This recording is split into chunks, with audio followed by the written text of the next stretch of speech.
Hey, welcome back, friend.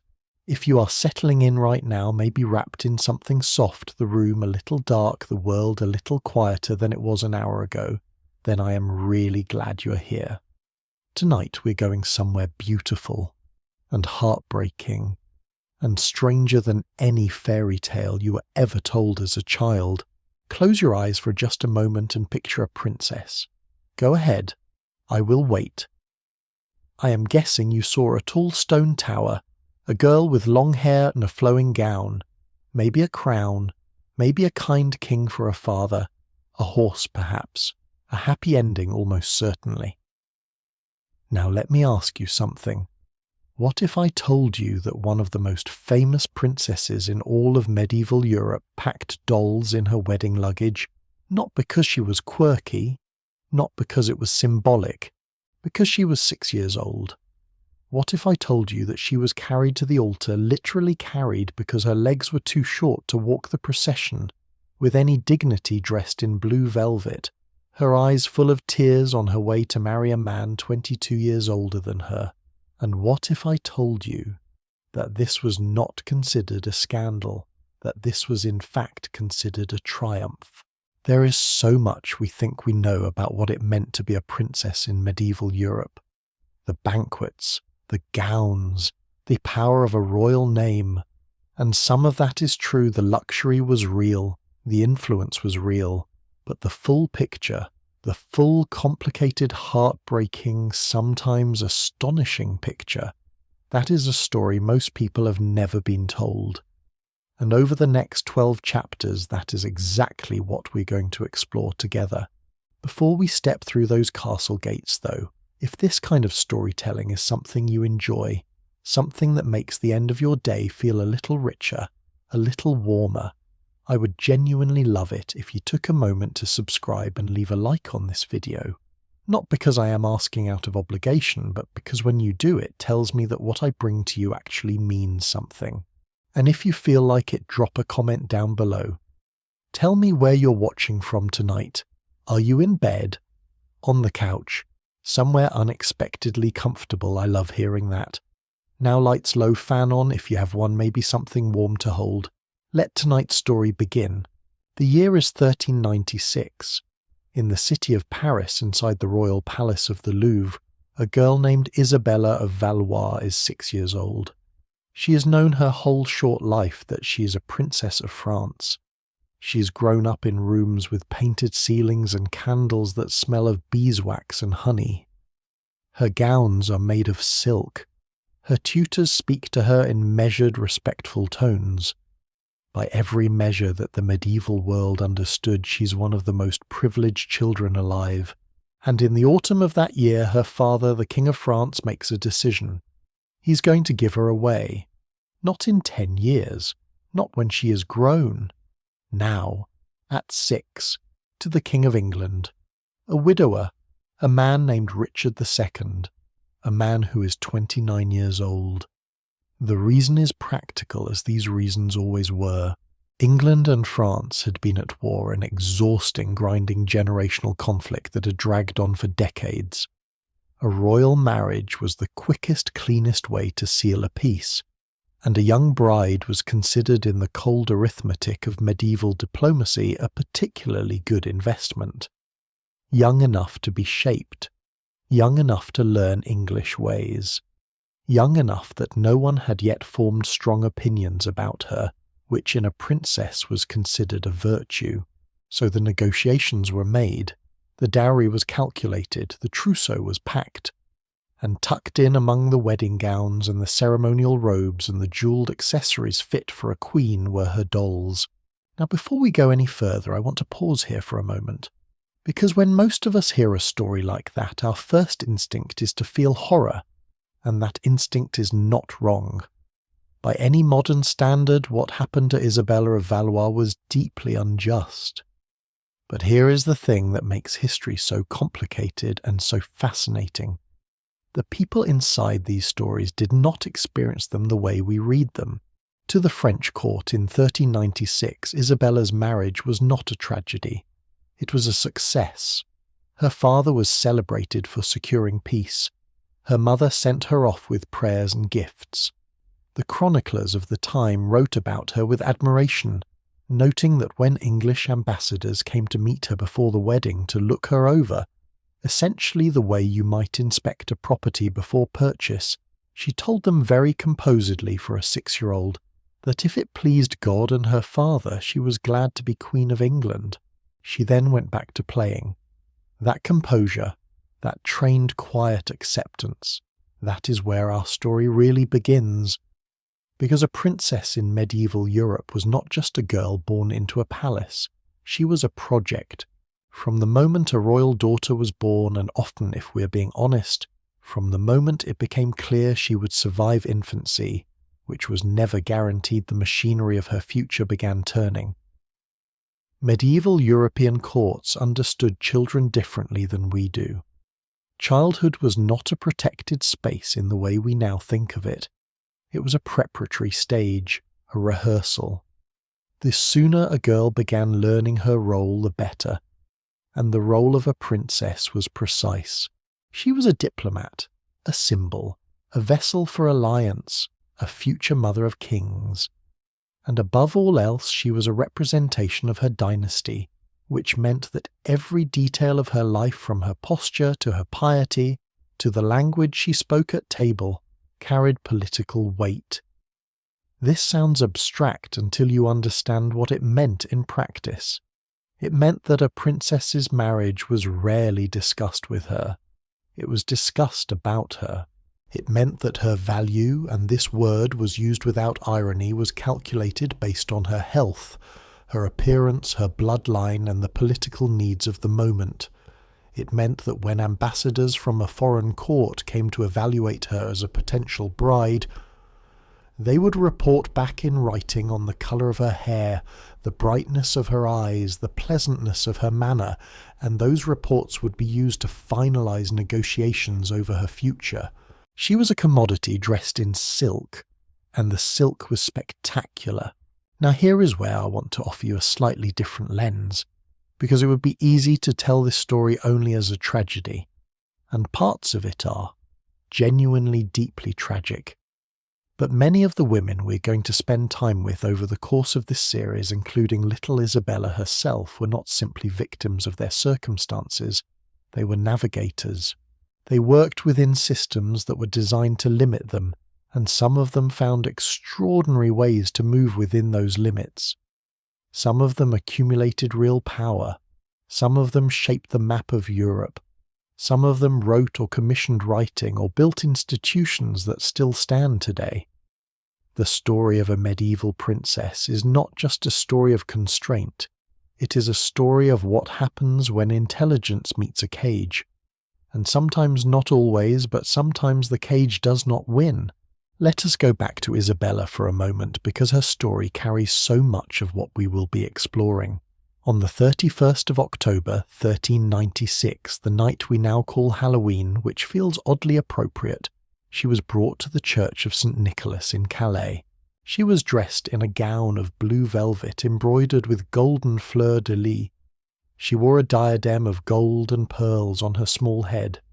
She was by all accounts beautiful in the way that small children dressed in expensive things are always beautiful, heartbreakingly so. She was crying. Her uncles, the Dukes of Berry and Burgundy, carried her to the altar. She was 5 days away from her 7th birthday. Richard II, standing across from her, was by many accounts not a cruel man. He had loved his first wife genuinely. He understood that Isabella was a child, and he treated her accordingly, visiting her at Windsor Castle, where she was settled, bringing her gifts, entertaining her and her ladies with conversation and games. Historians have noted that their relationship was more like that of a fond uncle and a niece than anything else. But he was still the King of England. She was still his property in the legal sense of the word. Her jewels were his, her lands were his. Her future was decided by him and the men around him, not by her. And when 3 years later Richard was deposed by his cousin Henry of Bolingbroke, when the political world that her marriage had been designed to hold together collapsed overnight, Isabella found herself a widow at the age of 10. 10 years old. A widow. Her jewels were confiscated.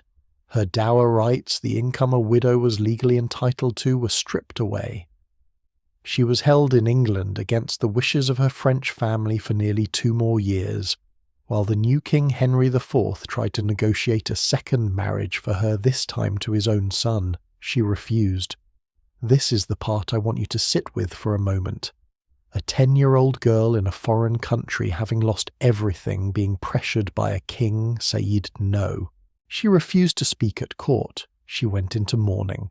She was politely, persistently, infuriatingly immovable. She eventually won her return to France. She was eventually married again at 16 to her cousin Charles of Orleans. She died in childbirth at 19. Her life was short and largely not of her own choosing, but in that one moment at 10 years old in the court of a hostile king she chose, that tension between the life that was assigned and the self that persisted inside it is the thread that runs through everything we're going to explore. What did it actually feel like to be born a princess in medieval Europe? What were the rooms like, the days like, the silences like? What did she learn and from whom? What did she wear and why did it matter so much? What was it like to pack your things and leave your family forever headed for a country where you might not even speak the language? What happened in the delivery room when dynasties held their breath? And what happened to the ones who refused in whatever quiet or magnificent way they could manage to simply disappear into the role they were given? We are only at the beginning. In the chapter that comes right after this one, we're going to step inside the education of a medieval princess, and what you find there will genuinely surprise you. Because the curriculum was nothing like you would expect. It was not soft. It was not gentle. And hidden inside it was a training in a kind of power that most people in the medieval world never even recognized as power. Stay with me. The story is just getting started.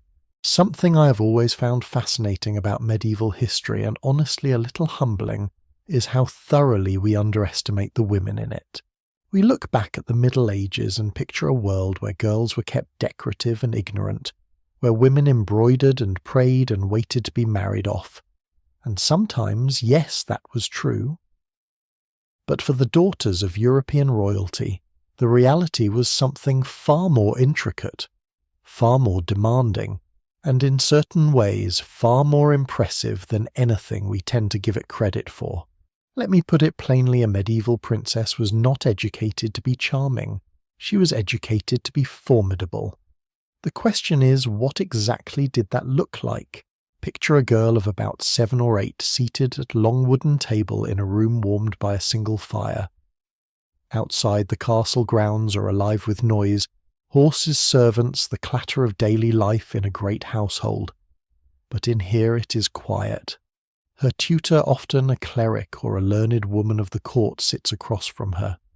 On the table a psalter in Latin, a book of hours, perhaps a text in French, perhaps, depending on where in Europe, there's something in Flemish or German or Castilian. This girl will spend much of the next decade in rooms very much like this one, and what she learns here will determine not only her own survival, but the fate of kingdoms. Let us start with languages, because this is where most people are genuinely surprised. A princess in medieval Europe was not expected to speak 1 or 2 languages. She was often expected to speak 3, 4, sometimes 5, fluently, not casually. Not, I took 2 semesters of French in high school fluency. Real fluency. Diplomatic fluency. The kind that allows you to negotiate, to charm, to read a room in someone else's tongue. Latin was the foundation. It was the language of the church, of legal documents, of correspondence between courts. A princess who could not read Latin was in practical terms partially blind to the world she was expected to navigate. She could not read the letters her husband received from Rome. She could not follow a legal argument being made in her own household court. Latin was not a luxury, it was a prerequisite. French was the language of European aristocracy, the lingua franca of diplomacy and culture. English, German, and Flemish were useful depending on the region. And if a princess was being groomed for a specific marriage alliance, which he almost always was the language of her future husband's court, was added to the list as a matter of course. Here is a story that always stops me. Mary of Burgundy was born in 1457 as the only surviving child of Charles the Bold, Duke of Burgundy. From birth she was the most sought-after heiress in Europe. Monarchs and princes from England, France, Germany and beyond spent years trying to negotiate her hand. Her education was extraordinary. French was her mother tongue. She studied Flemish, the second language of her duchy, and essential for governing her own people. She learned Latin, the language of science and diplomacy. She read history. She developed a deep appreciation for art. She played chess with the same focused intensity she brought to everything else. But perhaps the most quietly remarkable detail of her education is this.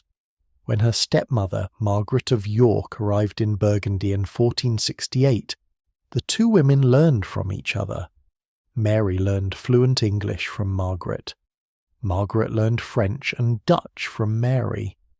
Two women won a child of 11 and won a young queen, sitting together and teaching each other the tools they would need to survive in a world built by men. Mary was 11 years old. Think about that for a moment. 11.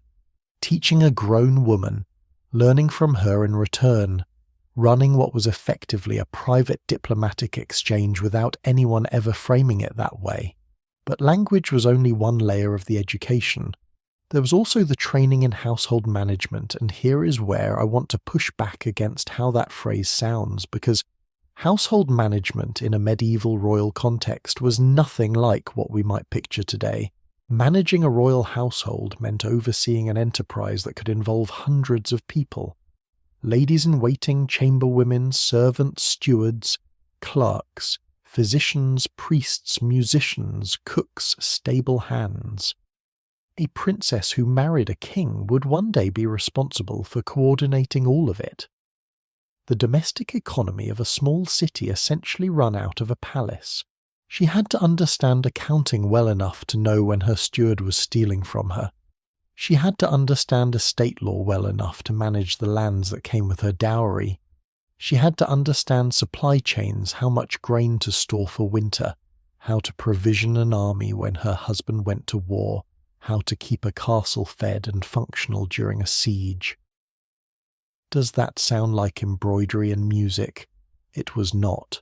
There is a wonderful source from 1399, a book written by Christine de Pizan, one of the most remarkable women of the late medieval period, titled The Treasure of the City of Ladies. Christine wrote it as a practical guide for noblewomen, and in it she laid out in extraordinary detail exactly what was expected of a princess in daily life. Morning mass, charity at the chapel, the management of correspondence, attending to governance with the help of counsellors, knowing when to speak and when to be silent in council, and then, only after all of that leisure, reading needlework, perhaps music. What strikes me about Christine's manual is not just what it contains, but who wrote it. Christine de Pizan was herself an extraordinary woman. Born in Venice in 1364, she moved to the French royal court as a young child when her father became court astrologer. She was widowed at 25 with 3 children and no income, and rather than disappear into poverty or remarry purely for survival, she did something almost unheard of for a woman of her time. She became a professional writer. She supported her family with her pen. Her books were translated into multiple languages during her own lifetime. Both Richard II and Henry IV of England tried to lure her to their courts. She declined. A woman who chose her own path in the 14th century, writing instruction manuals for princesses, telling them exactly what kind of power they already had if only they knew how to use it. I find that deeply moving, honestly. She was not writing fairy tales. She was writing survival guides. Now I want to ask you something, and I am genuinely curious what your first instinct is. When you imagine a medieval princess's education, what subject do you think was secretly the most important? Languages, estate management, music. Here is my answer, and I will admit it took me a while to arrive at it. The most important thing a princess was trained to do, though, it was rarely called, this was to read people. Not books, people. Court life was above all else a performance. Everyone in a medieval royal court was always performing something: loyalty, piety, deference, ambition. A princess who could not see through performance to what lay underneath was a princess who would be manipulated, isolated, and outmaneuvered within a year of her arrival at a new court. So from a young age she was placed in situations that required her to observe and interpret. She sat in council meetings not to speak but to watch. She accompanied older women of the court to negotiations and ceremonies. She was taught to read facial expressions, tone of voice, the precise language of gesture and formality that medieval court life ran on. This was not written down as a subject. You will not find it in any curriculum.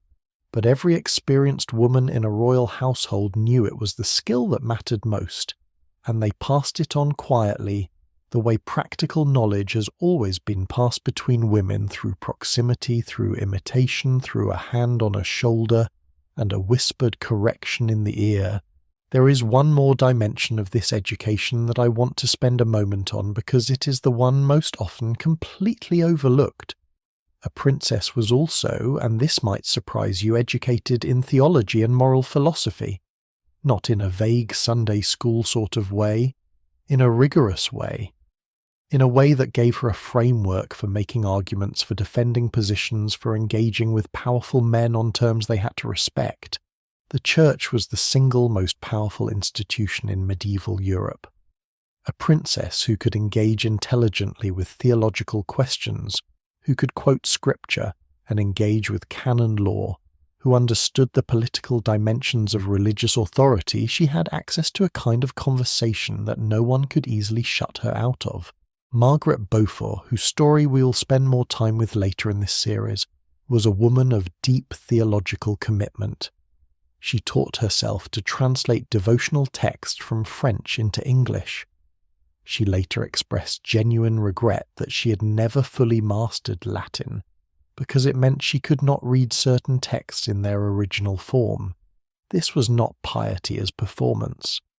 This was a woman who genuinely wanted to engage with the hardest intellectual material available to her, and who chafed at every wall that had been built to keep her out of it. That frustration, that sense of a mind pressing against the edges of what it was permitted to reach for, runs through the stories of so many of these women, and it tells us something important.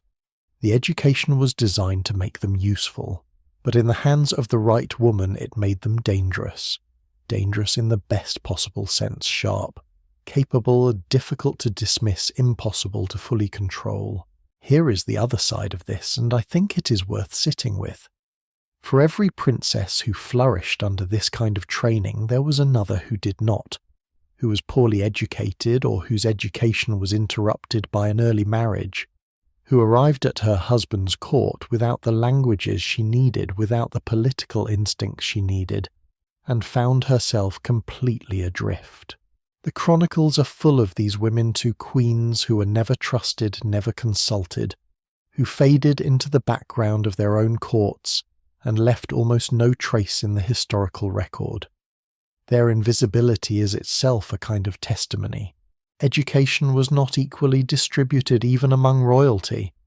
A princess whose dynasty needed her primarily as a broodmare, a woman to produce heirs and not trouble anyone, often received a thinner, shallower version of the preparation I've been describing. Just enough to keep up appearances at court, not enough to build real influence. And yet, and this is what keeps drawing me back to these stories, even women who started with disadvantages sometimes found ways to build knowledge over time, to educate themselves quietly in the margins of their assigned roles. The will to understand, to know, to engage it was not something that a mediocre education could fully extinguish. Mary of Burgundy, who learned English at 11 and ran a duchy at 20, died at 25.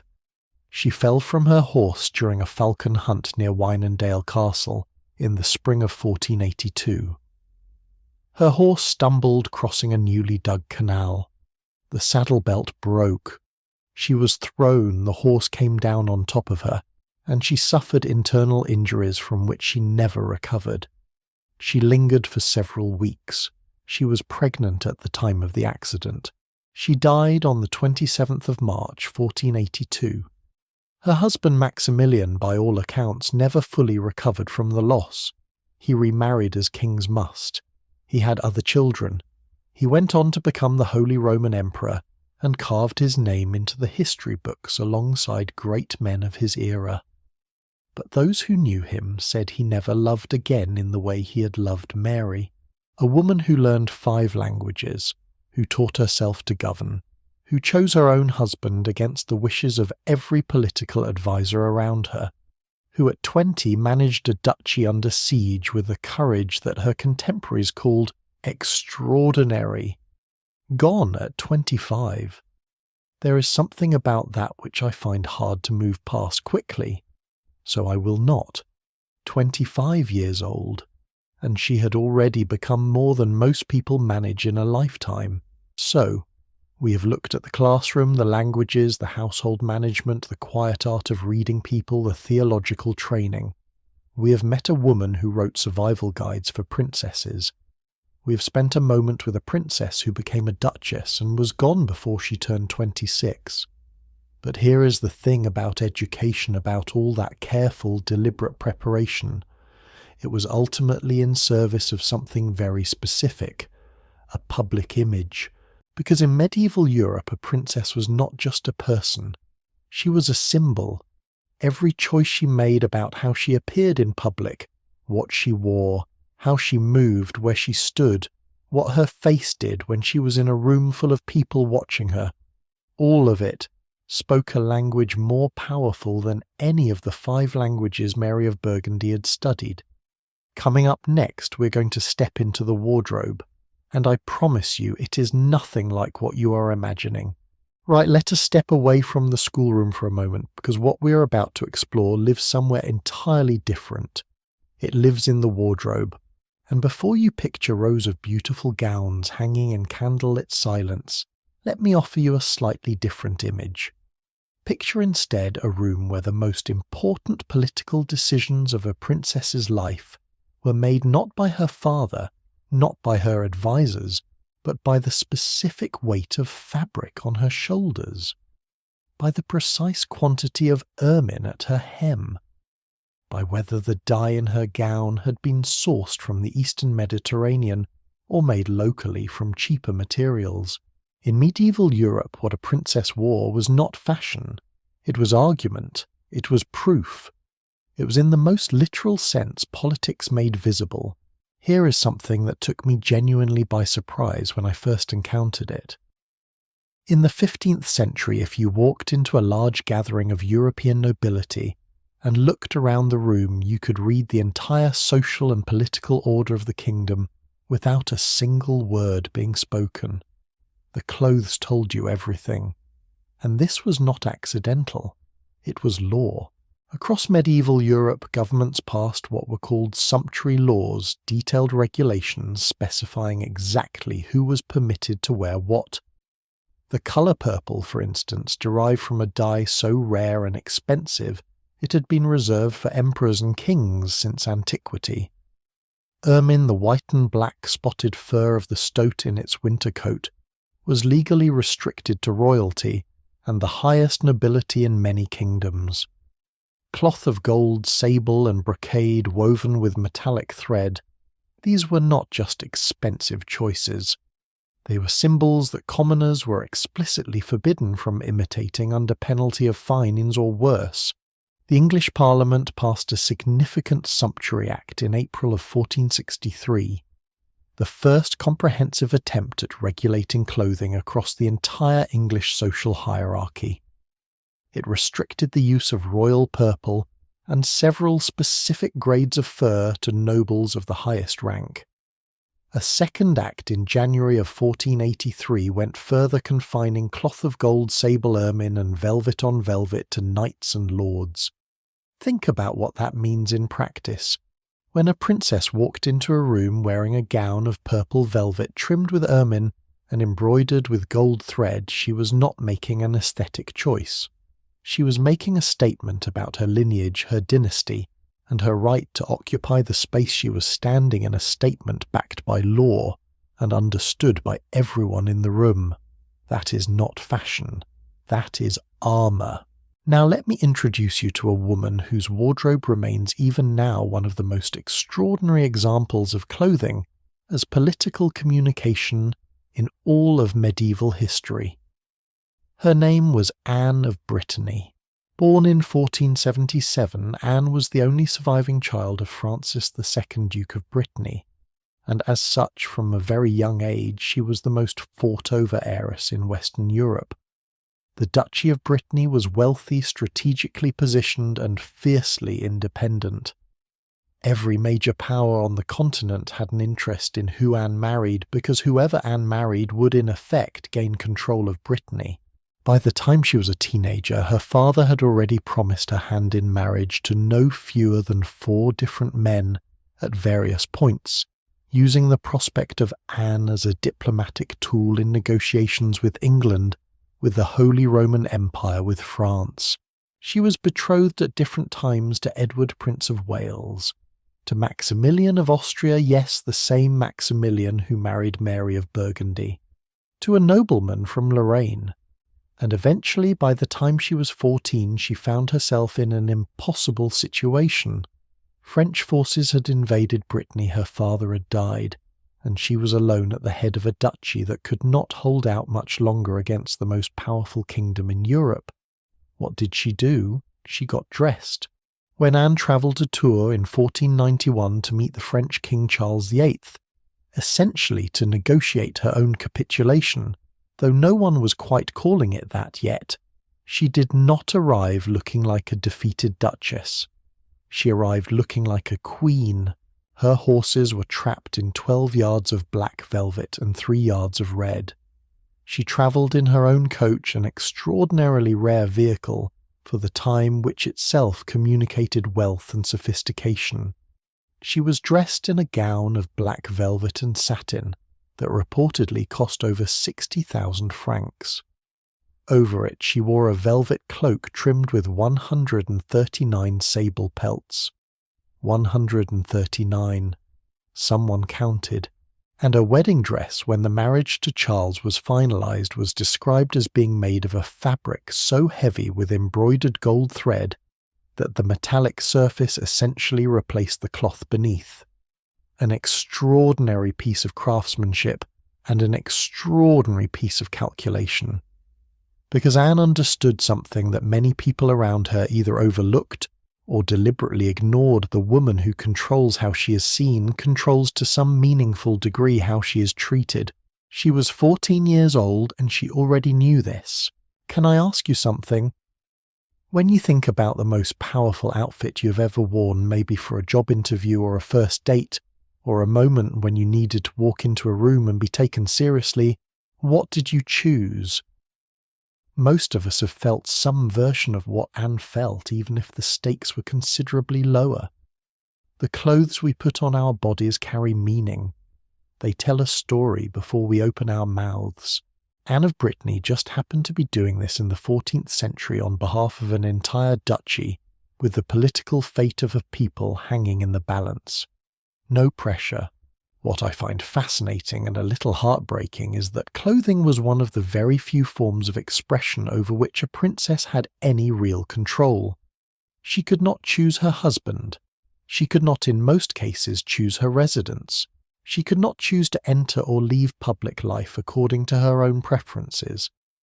Her time, her body and her movements were largely managed by the household system she lived within, but her wardrobe. That was one arena where a determined woman could make choices, could signal alliance or independence, could honour one tradition while navigating another, could in subtle ways push back against expectations. When Catherine of Aragon arrived in England in 1501 to marry Prince Arthur, she brought not just herself but an entire aesthetic Spanish fashion.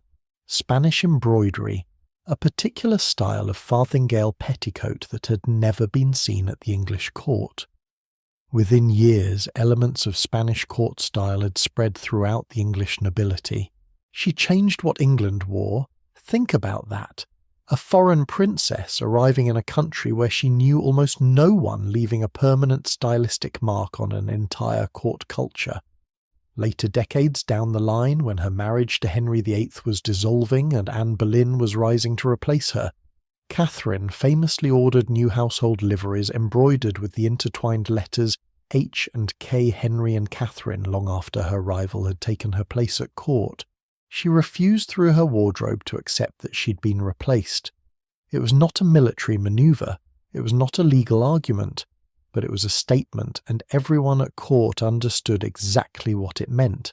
Now, behind all of this grandeur and symbolism, there is a dimension of royal fashion that is considerably less glamorous. It is the part where strangers come to look at you. One of the most quietly jarring practices in medieval European marriage negotiations was the ambassador inspection. When a king or prince was considering a marriage alliance with a foreign court, he would send envoys, sometimes several of them, to observe the potential bride in person. And the reports they sent back were detailed in ways that would make most modern readers deeply uncomfortable.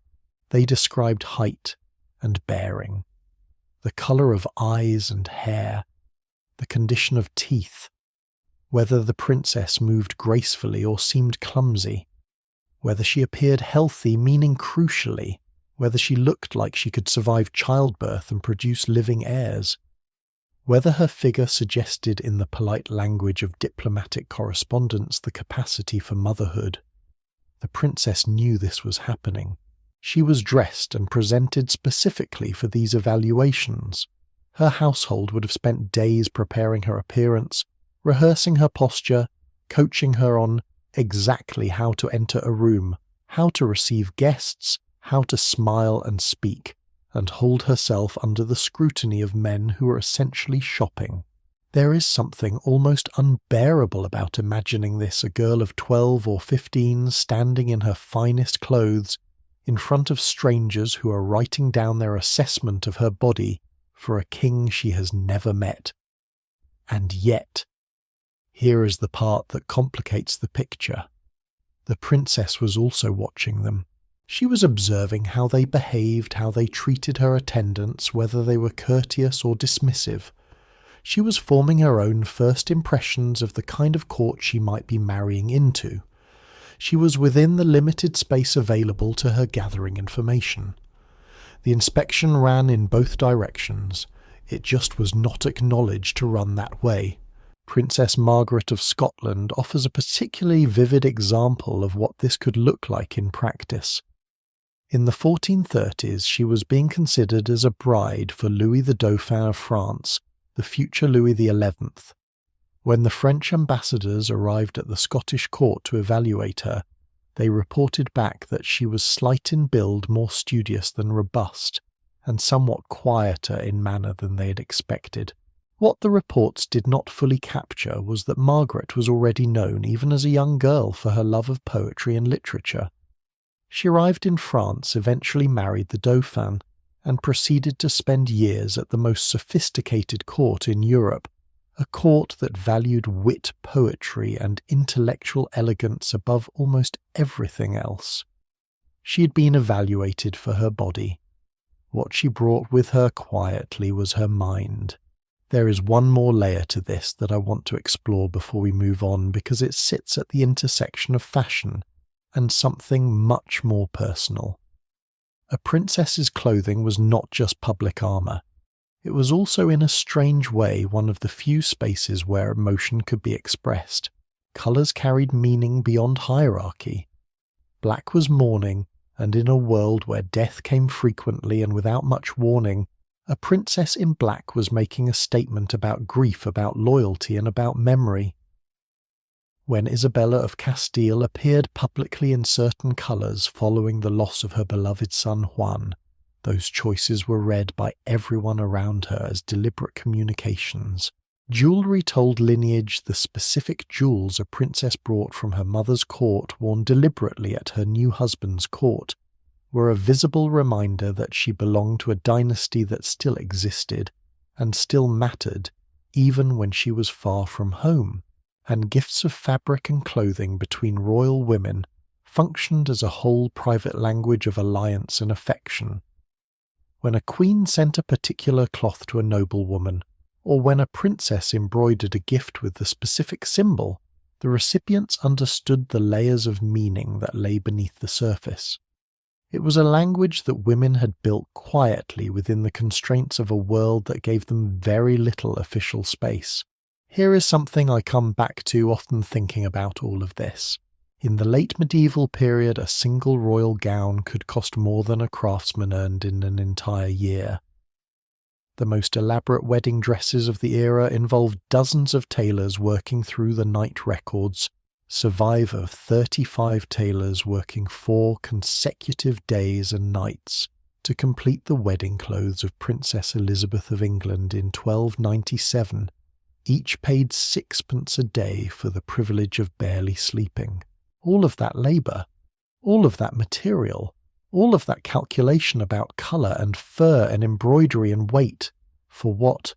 For a girl to walk into a room and be seen, and in being seen correctly in the right colours, in the right fabrics, wearing the right jewels, she could shift the temperature of an entire political negotiation. She could signal confidence when she felt none. She could project power on behalf of a dynasty that needed her to look strong even when things were falling apart. That is not a small thing. That is in its own way remarkable. We have been in the wardrobe long enough now that I think you're starting to see it differently than when we first stepped in. Because we started talking about gowns, and we ended up somewhere much more interesting. We ended up talking about how these women used every tool available to them, including the literal weight of fabric on their backs, to navigate a world that gave them almost no official power and yet expected everything from them.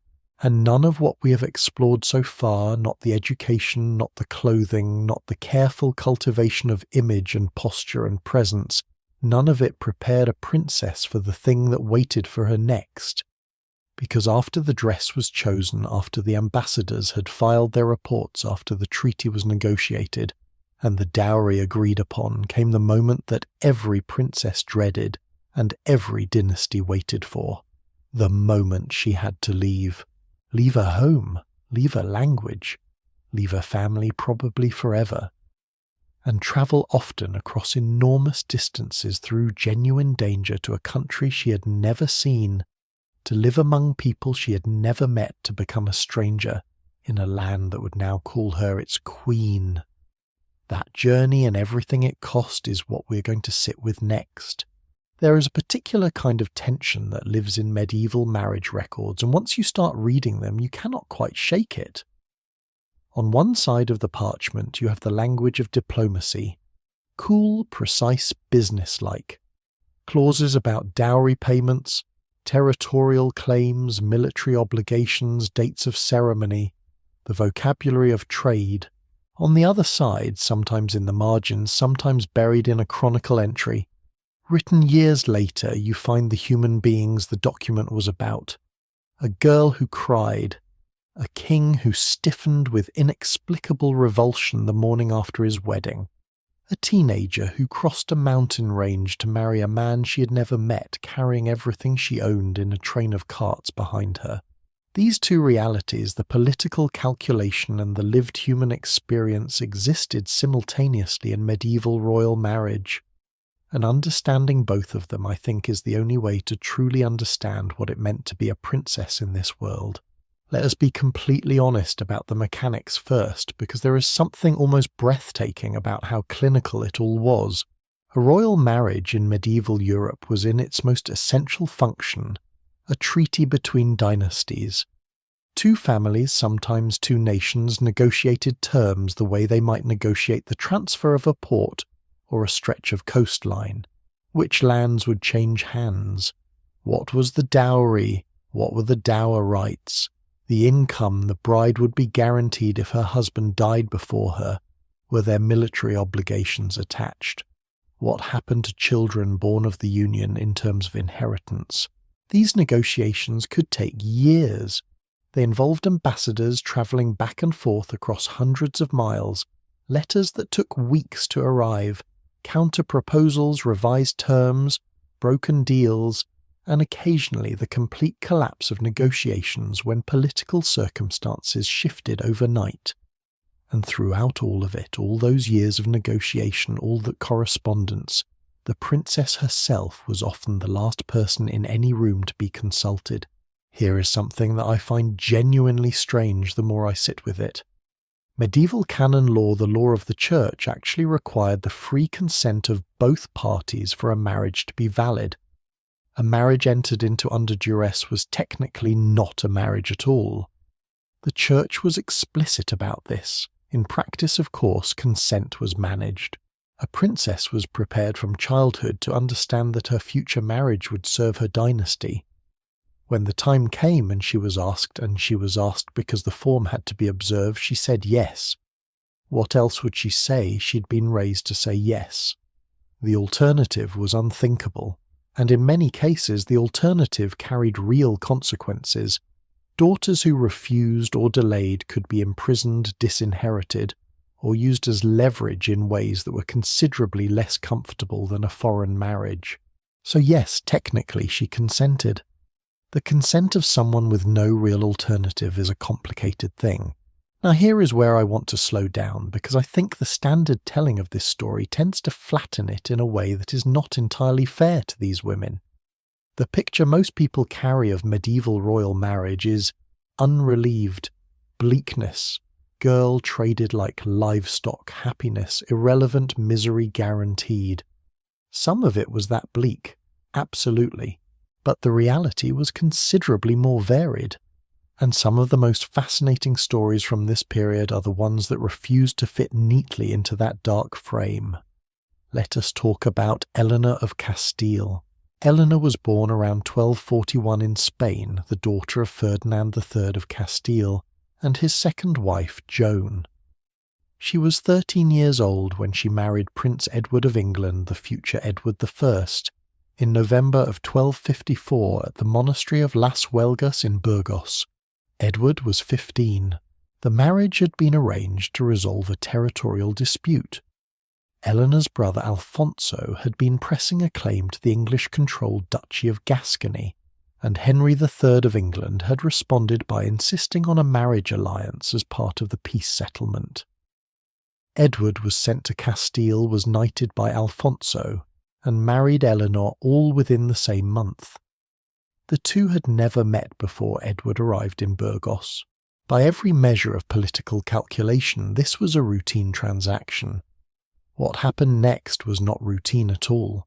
Over the 36 years of their marriage, Edward I was, by the standards of medieval kingship, almost freakishly faithful.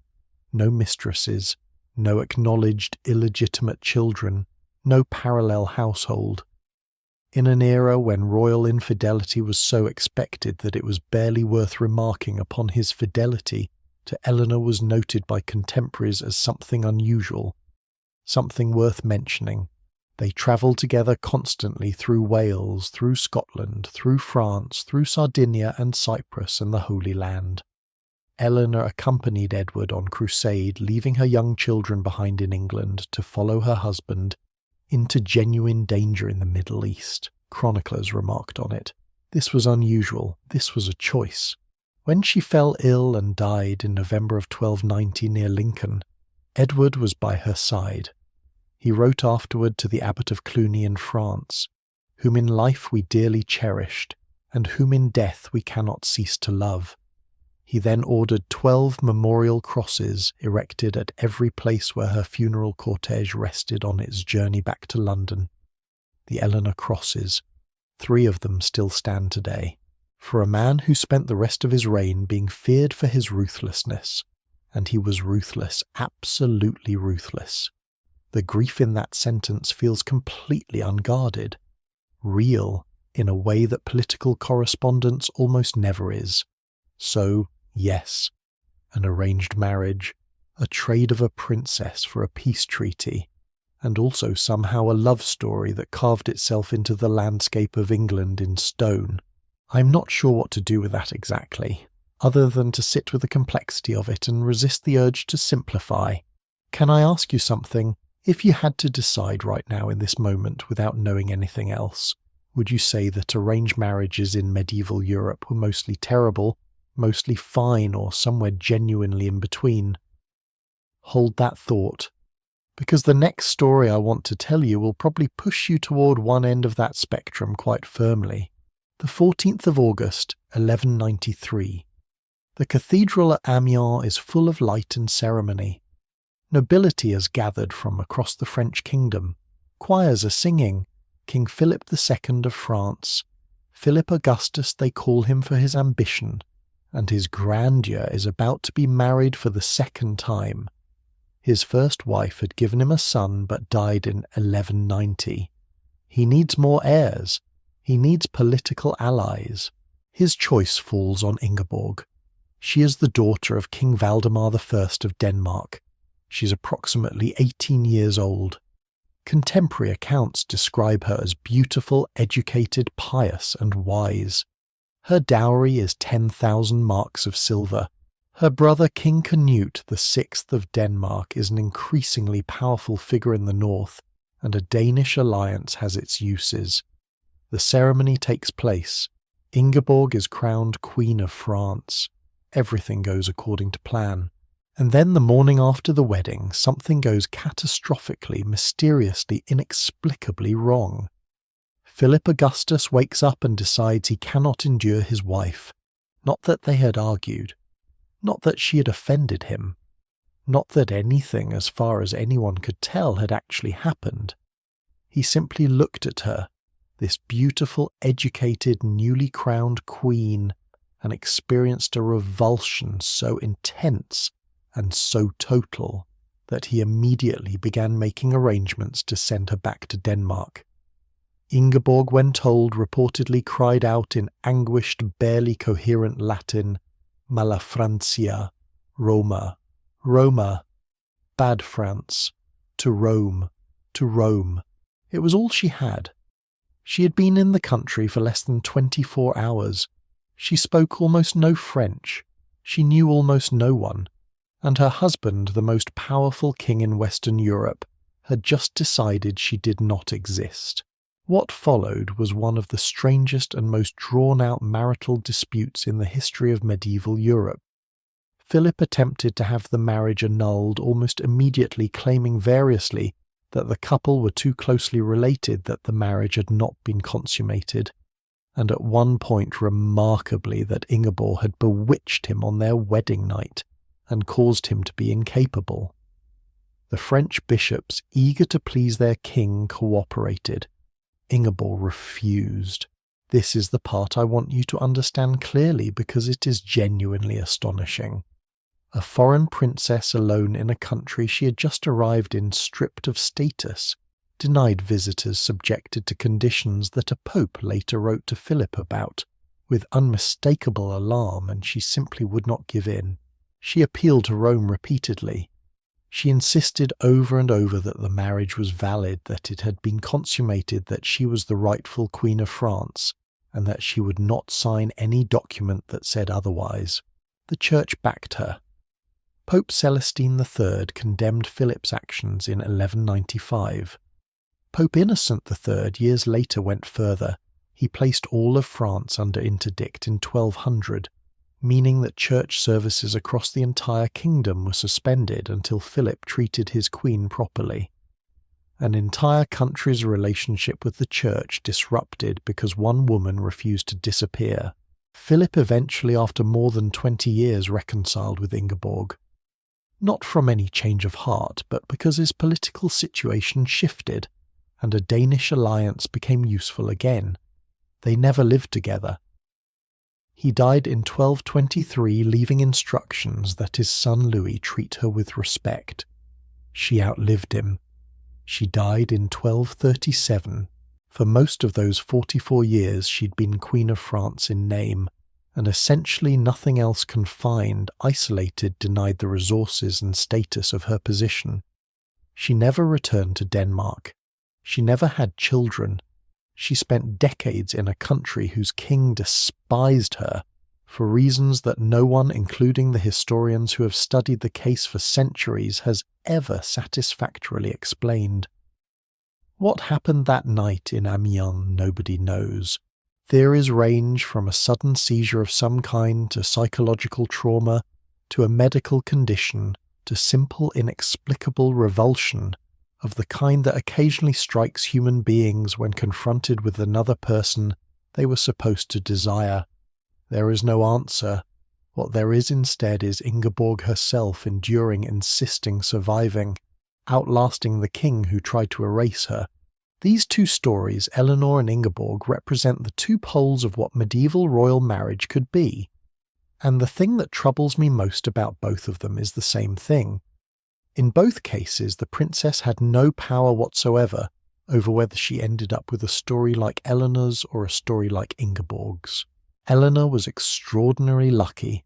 She happened to be the right person at the right moment for a prince who, against all expectation, proved to be decent, faithful, and genuinely devoted. That is not something she could have predicted or arranged. It was fortune. Ingeborg was catastrophically unlucky. She arrived in France perfectly prepared, perfectly qualified by all accounts, personally admirable, and ran headlong into something she could not have anticipated and could not fix. That was also not something she could have predicted or prevented. The system gave women no protection against either outcome.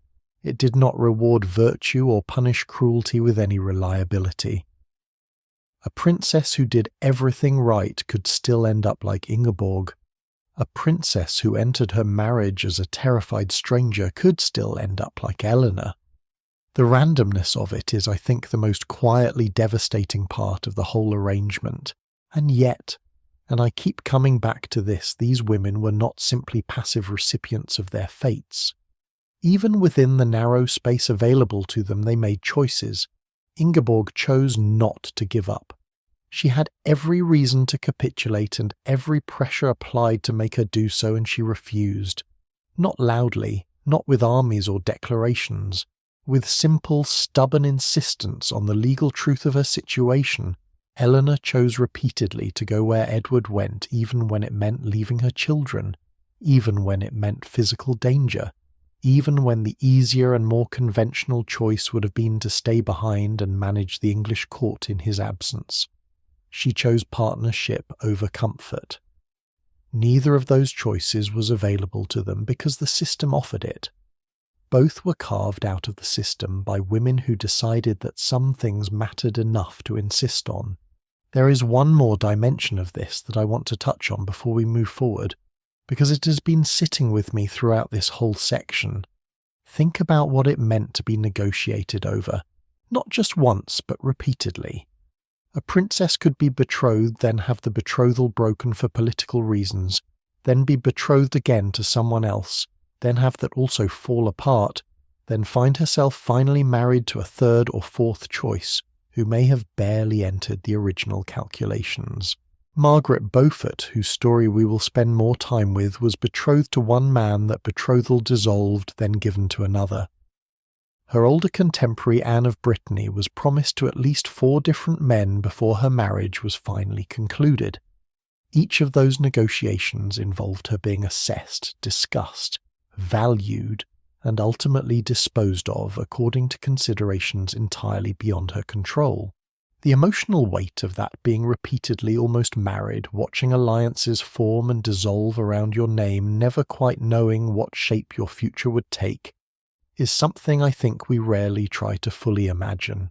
Most of us have experienced some version of uncertainty about our futures, but the particular uncertainty of knowing that your future will be decided by other people, and that you are the asset being traded rather than the person doing the trading, that is a very specific psychological experience.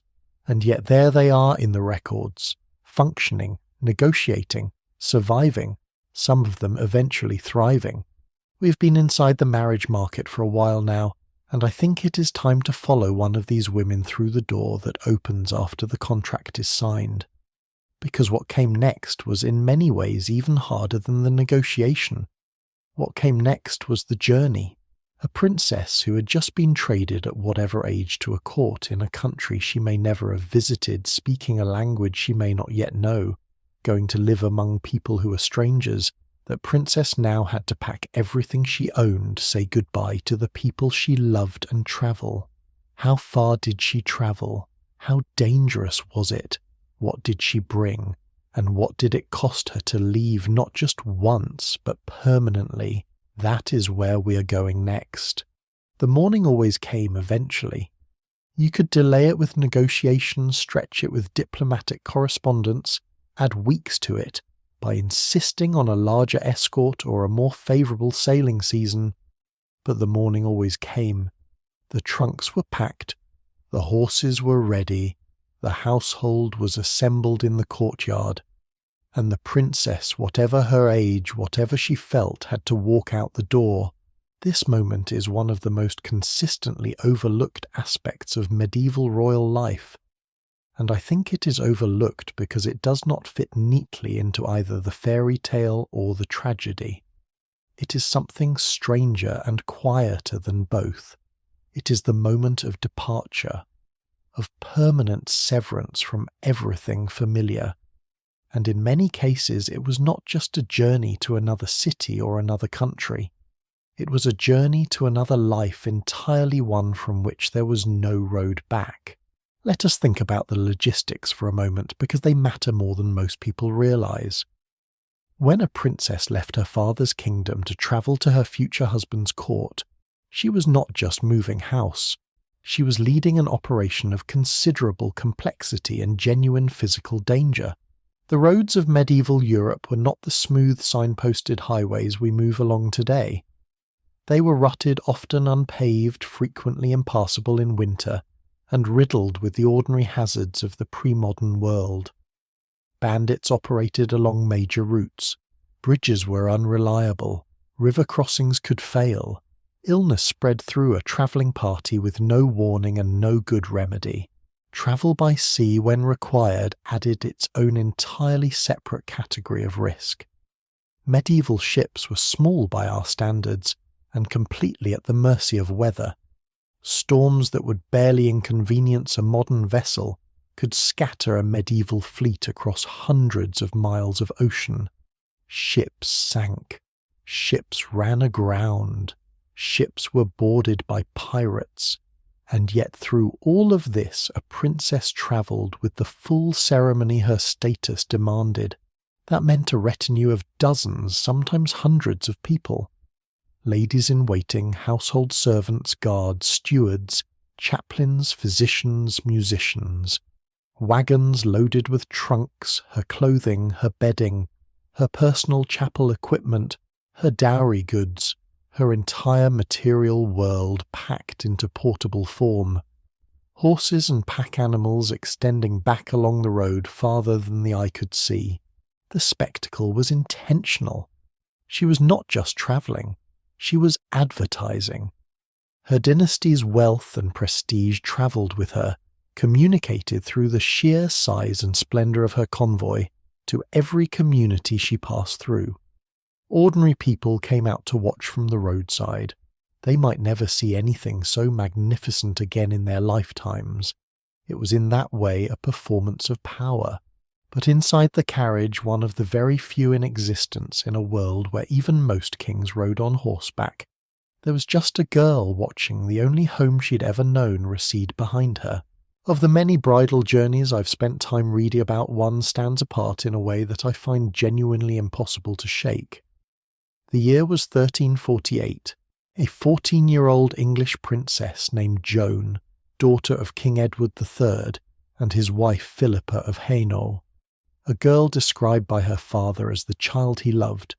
Best of all, his children was sent from Portsmouth on a fleet of 4 ships heading south and east toward the court of Castile, where she was to marry Pedro, the heir to the Spanish throne. Everything about her departure had been arranged to impress.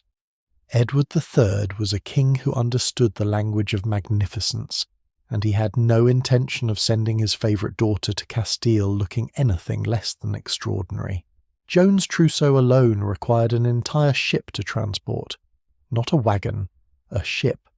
It contained extravagant gowns, riding clothes for every occasion, ceremonial garments, beds with their full curtains and dressings, and 150 metres of thick embroidered silk earmarked for her wedding dress. Her armed escort numbered among the most formidable in Europe. At the time, one chronicler noted that she was in that moment perhaps the single most protected person on the continent. Her parents accompanied her partway from Westminster down through Surrey through Exeter, stopping at a monastery in Devon each farewell, presumably harder than the last as the departure grew more real. Then at Plymouth, the final goodbye. Edward and Philippa watched their daughter sail away toward a country they had never visited to marry a man who was not yet king, in a kingdom none of them had ever seen. She was 14 years old. Her parents never saw her again. Here is where the story turns, and I want you to sit with what comes next, because it matters. Joan arrived in Bordeaux in what was then English-held Gascony, a planned stopping point on the overland route south towards Spain. The mayor of Bordeaux received her fleet, and by some accounts urged her party to leave immediately. A sickness had come to the city. Something terrible was spreading through the population. Joan's retinue did not fully understand what they were hearing. England had not yet been touched by this disease. The Black Death had been tearing through continental Europe for months, but news travelled slowly, and the true nature of what was happening in Bordeaux was not yet entirely clear to a convoy of English travellers who had never encountered it. They stayed. Within days the convoy began to fall apart. Members of the retinue sickened and died with frightening speed. On the 20th of August, Robert Bouchier, the main leader of Joan's escort, a veteran of the Battle of Crécy, fell ill and died.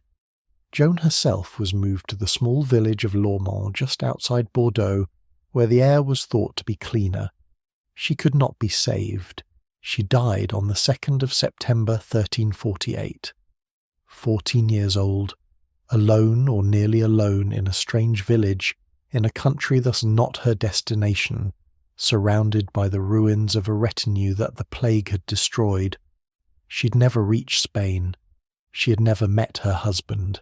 When the news reached England, only one man from her convoy had survived to carry it, a diplomatic lawyer named Andrew Ulford, who for reasons unknown did not contract the disease. He made the journey back to England in October and stood before the king.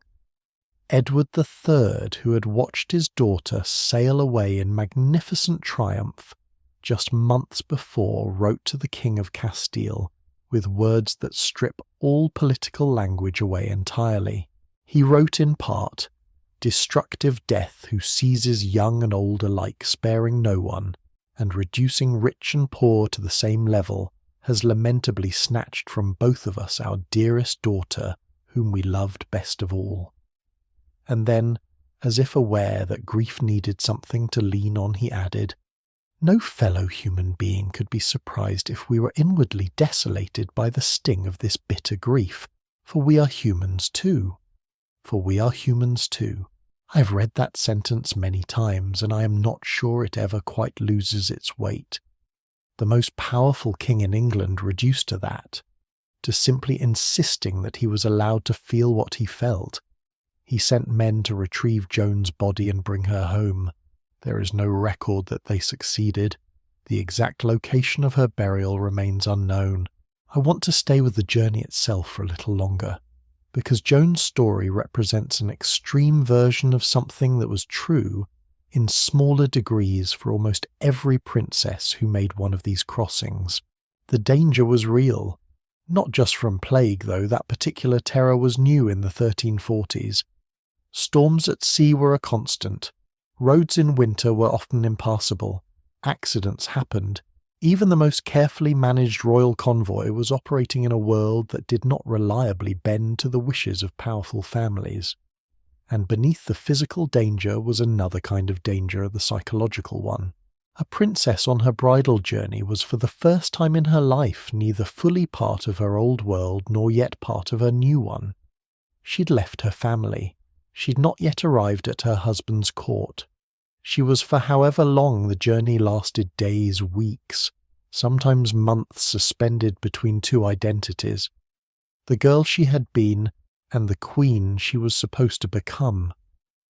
What did she think about in the carriage as the roads unspooled ahead of her? What did she miss first? The smell of a particular room, her mother's voice, the sound of a familiar chapel bell, the face of a servant she had grown up alongside. We cannot know. These women rarely wrote about it, and if they did, the documents mostly have not survived. What we have are the public records, the inventory of her trousseau, the account of her expenses, the brief diplomatic notes about her progress. The interior life of the journey is largely silence. Sometimes the journey was not just dangerous, it was genuinely absurd. And for that, let me introduce you to Berengaria of Navarre. Berengaria holds a distinction in the historical record that is, depending on your perspective, either deeply poignant or darkly funny. She's traditionally known as the only Queen of England who never set foot in England during her reign. Not once, not even briefly. Berengaria was the daughter of Sancho VI of Navarre, a small but strategically positioned kingdom in the Pyrenean mountains between Spain and France. She was probably born somewhere around 1165. She was betrothed to Richard I of England. Richard the Lionheart, and her journey to meet her husband might be the most convoluted bridal expedition in the whole of medieval history, because Richard, having become king in 1189, promptly departed for the Third Crusade, leaving almost no time for a wedding. His mother Eleanor of Aquitaine, who was by then nearly 70 years old, was dispatched to Navarre to collect Berengaria and escort her to Richard. Think about that for a moment. The bridegroom was on his way to the Holy Land. His nearly 70-year-old mother was crossing the Alps in winter to fetch the bride.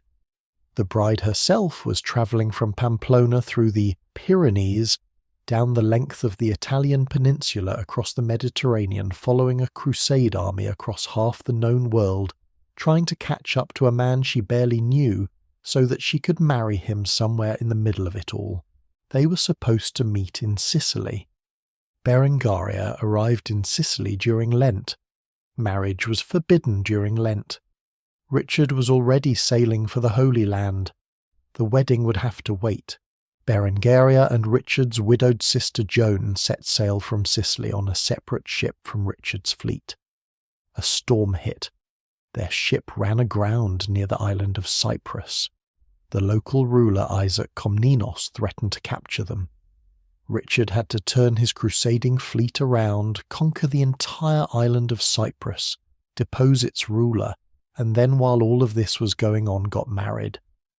On the 12th of May, 1191, in a chapel in Limassol, Berengaria of Navarre became Queen of England. She was not in England. She would spend the next several years travelling through the Holy Land, through Italy, through France, through various holding positions in her husband's continental territories. Richard spent approximately 6 months of his entire 10-year reign in England. Berengaria spent approximately none. She was the Queen of England. She'd never seen it. Here is the thing about Berengaria's story that I come back to again and again. You might expect that the punchline, the queen who never visited her own kingdom, is the source of some gentle historical embarrassment. Like clearly something went wrong here, and everyone involved probably feels a bit sheepish about it. But actually, and this is the part that I find genuinely fascinating, Berengaria made something real out of the unconventional circumstances she was handed. After Richard's death in 1199, she spent years fighting patiently, persistently in the courts, and through the church for the dower rights that his brother John refused to pay her. She eventually settled in Le Mans in the county of Maine and built a life there. She administered the city. She arbitrated disputes. She founded the Cistercian Abbey of Le Pau in 1228 and chose to be buried there when she died in 1230. She had been Queen of England. She governed a French city. She founded an institution that still exists. She never saw England, and she made a life anyway. There is something in that which I find genuinely admirable, not as a story of triumph over adversity in any dramatic sense, just as a story of a woman working with what she had, building what she could, in the circumstances she actually occupied rather than the ones she'd been promised. Can I ask you something that I have been thinking about throughout this whole section? What would it actually feel like to leave your home country forever? Not for a holiday, not for a few years abroad. Forever.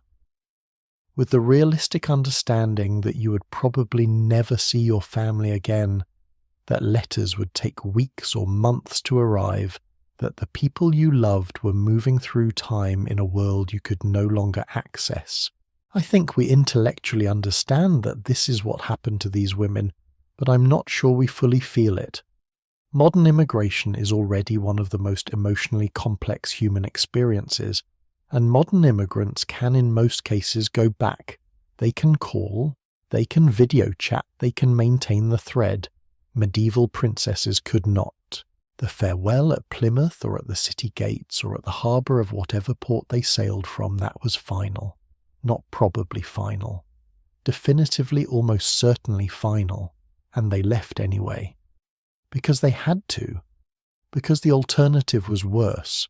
Because they had been raised to understand that this was what their life was.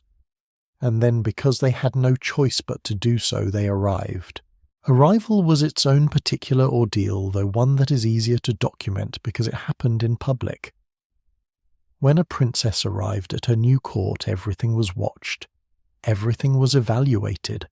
The way she descended from the carriage, the way she carried herself in the first formal greeting, whether she stumbled over the language, whether she seemed confident or frightened, whether the court liked her.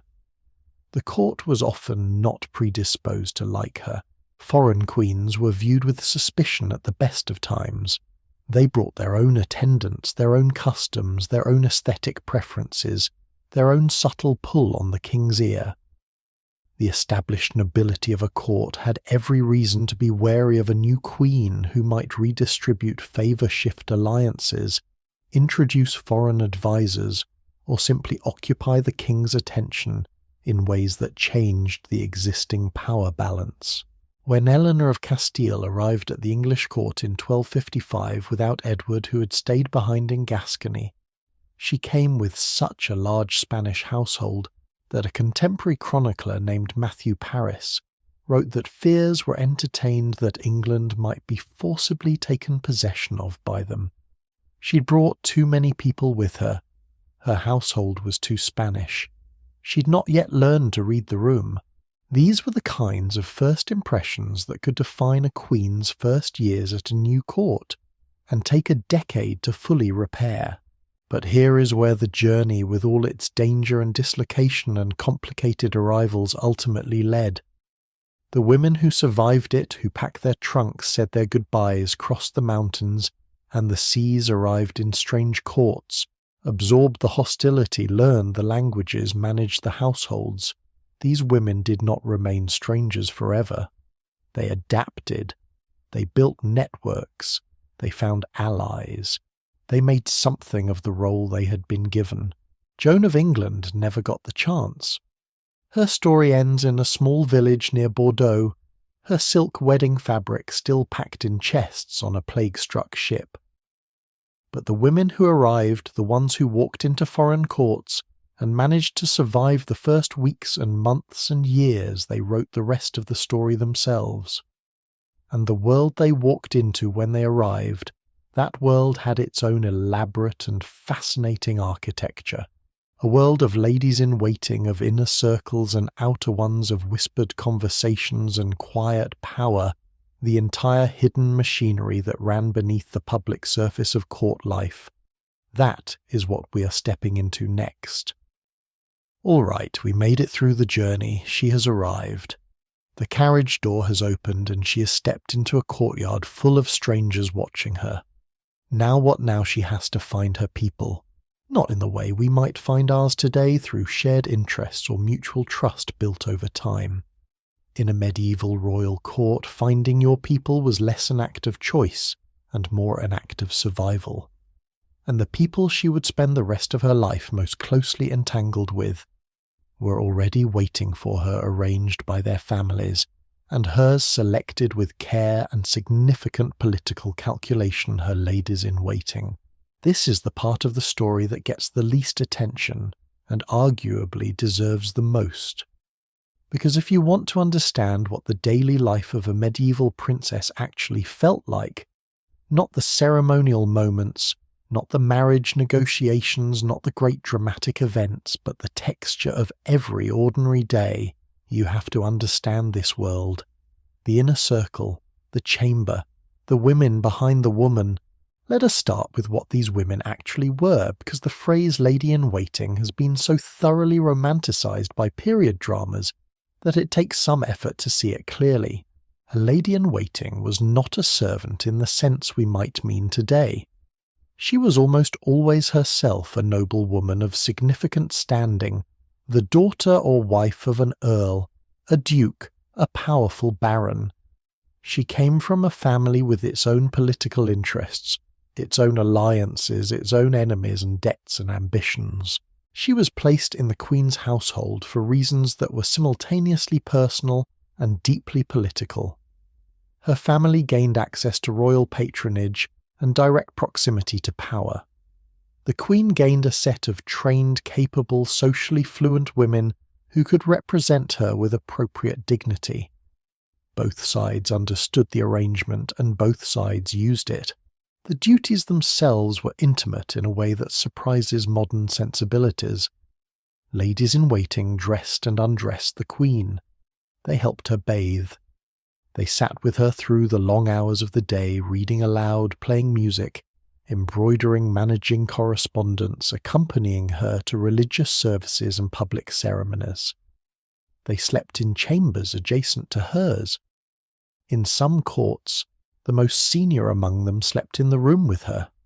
Think about what that proximity means. These women knew everything. They knew when the Queen was frightened. They knew when she was in pain. They knew when her relationship with her husband was fraying and when it was going well. They were present for conversations that no one else heard. They noticed things, the way a king's mood shifted when he entered a room, the subtle changes in how advisers spoke to the Queen, the small atmospheric signals that preceded much larger events. A scholar who studied 1,200 ladies-in-waiting from the late medieval period found that these women were, as she described it, sophisticated players who earned significant rewards, building what she called female-dominated social networks, while also operating within the masculine world that offered access to power. That sentence reads dry in the abstract. What it means in practice is this: the women around a queen were not decorative. They were some of the most politically informed people in the kingdom. Here is the question I want you to sit with for a moment.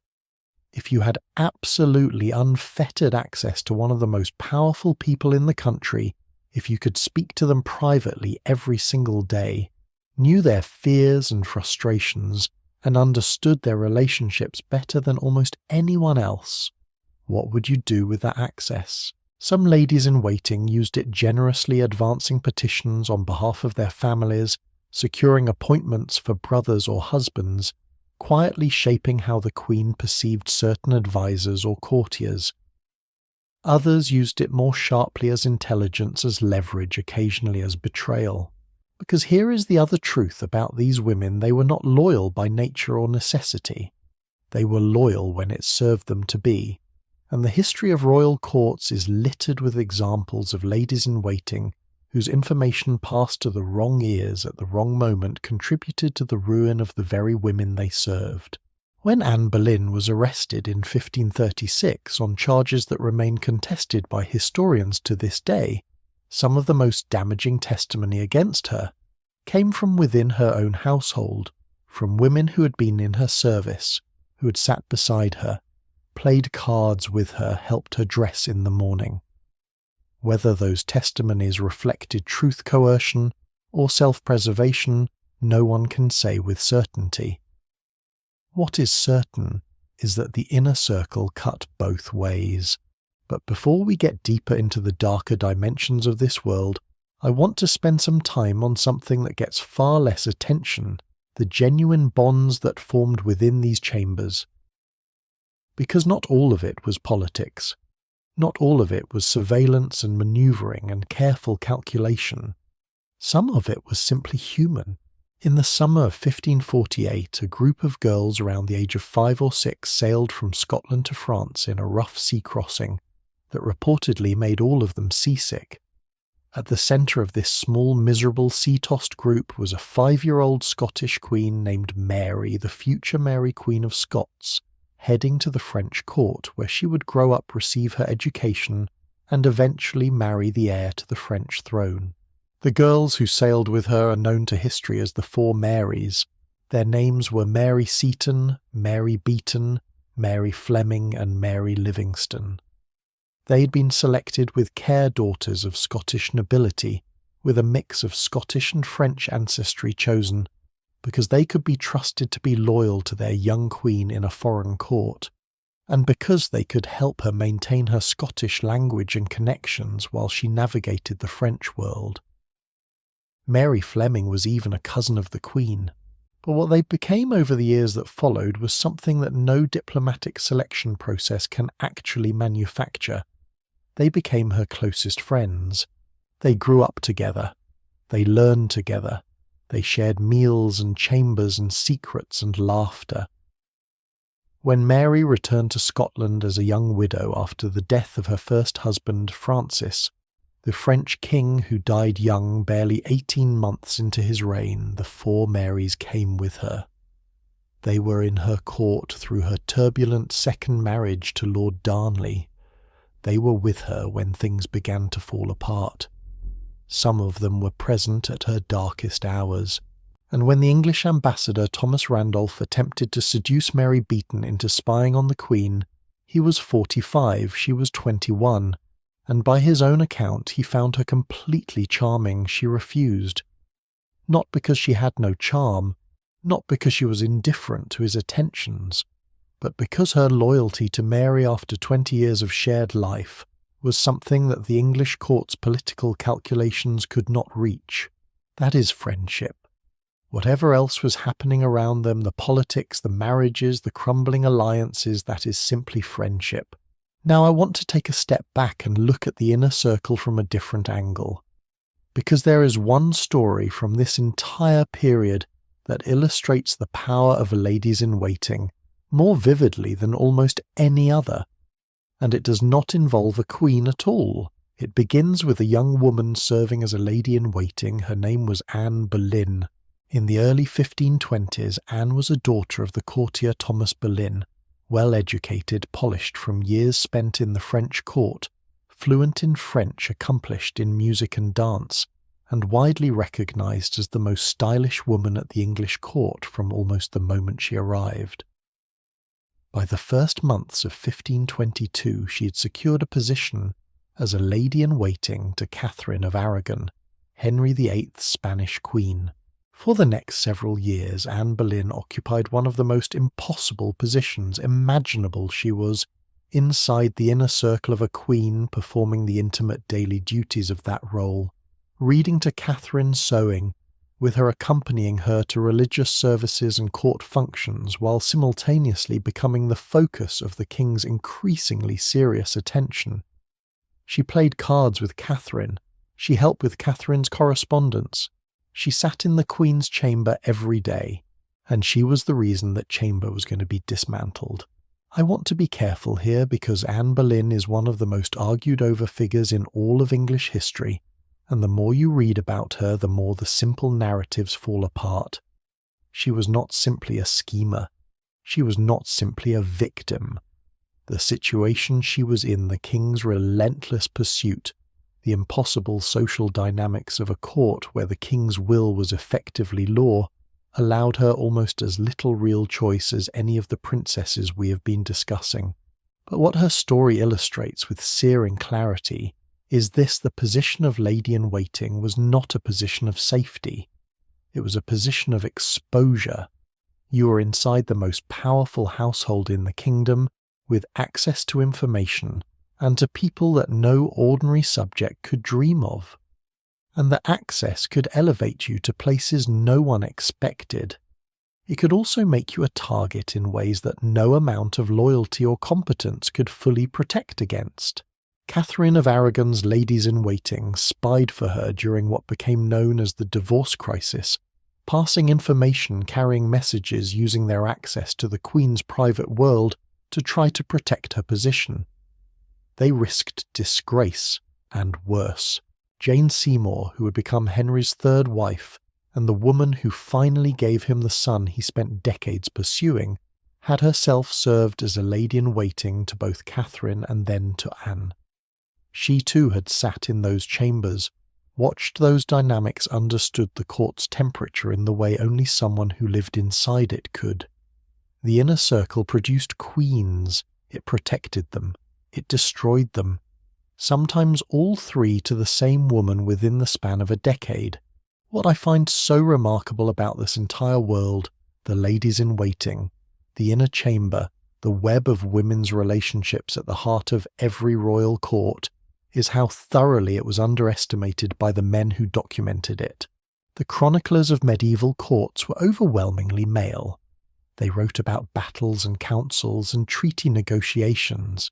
They recorded the speeches of kings and the decisions of bishops.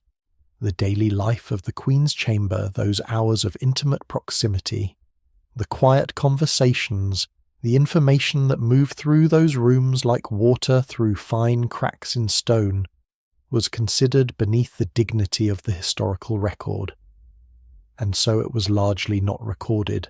What we're left with are fragments, household accounts, occasional letters, diplomatic correspondence that occasionally let slip a detail about what was happening in the Queen's rooms, and the rare chronicle that pauses long enough to notice the women at the edge of the frame.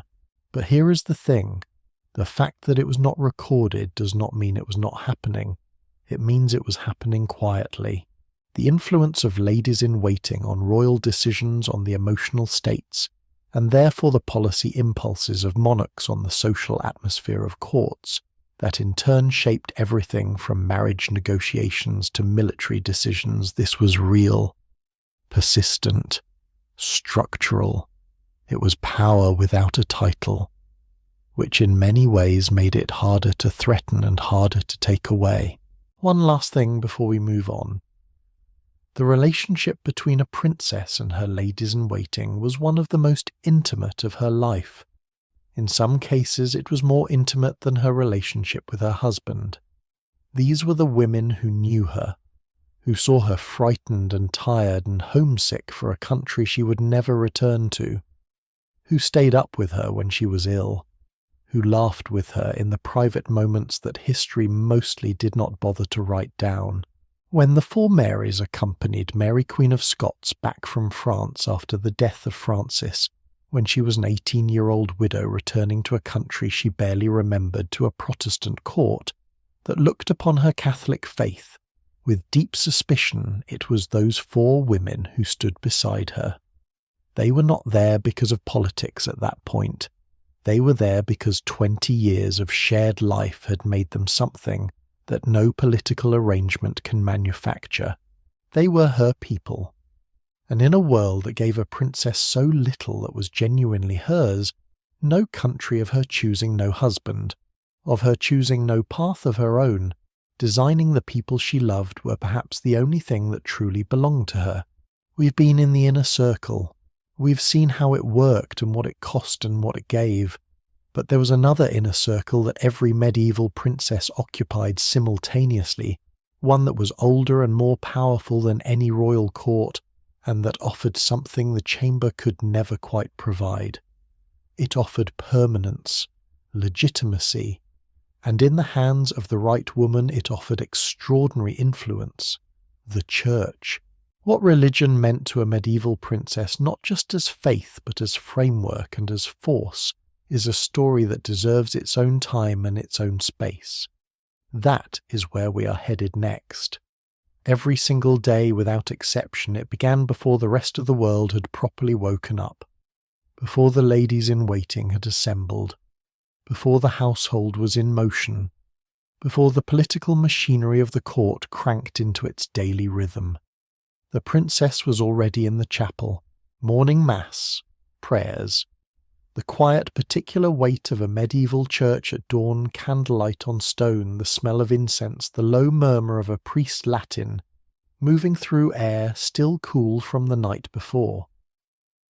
We've spent a lot of time in this series talking about the ways medieval princesses navigated power through education, through fashion, through the complicated politics of marriage and the inner circle. And all of that is real. All of it mattered. But there was another dimension to the lives of these women, one that is easy to underestimate because it does not fit neatly into secular categories of influence and ambition. It was the dimension that preceded everything else every morning, and that followed everything else every night. Faith.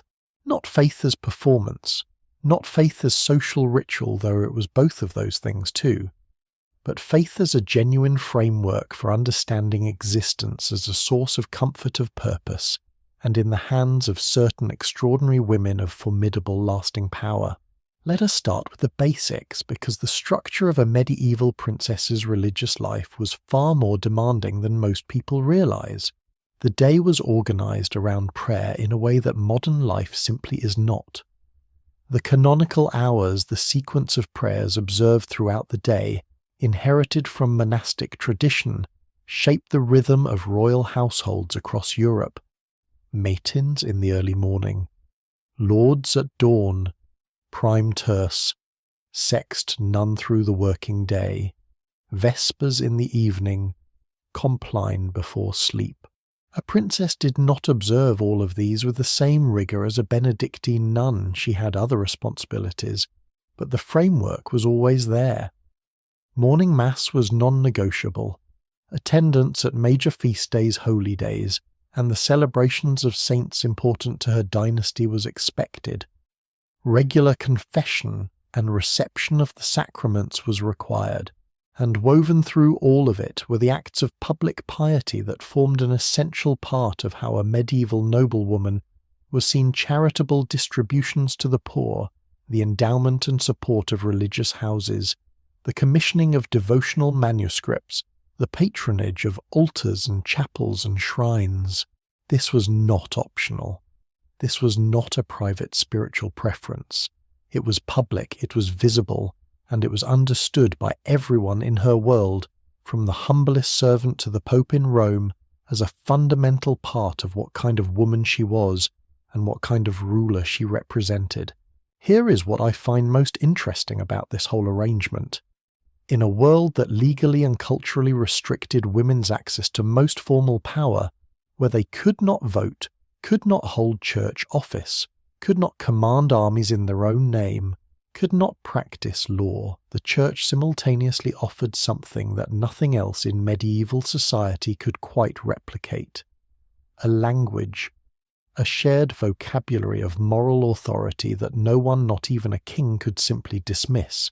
A woman who was known for deep piety, for genuine charity, for serious engagement with theological and moral questions. That woman had standing. Not political standing in the formal sense, but the kind of standing that made it harder to simply override her, to ignore her, to reduce her to a decorative figure. The church was the most powerful institution in Europe for most of the medieval period.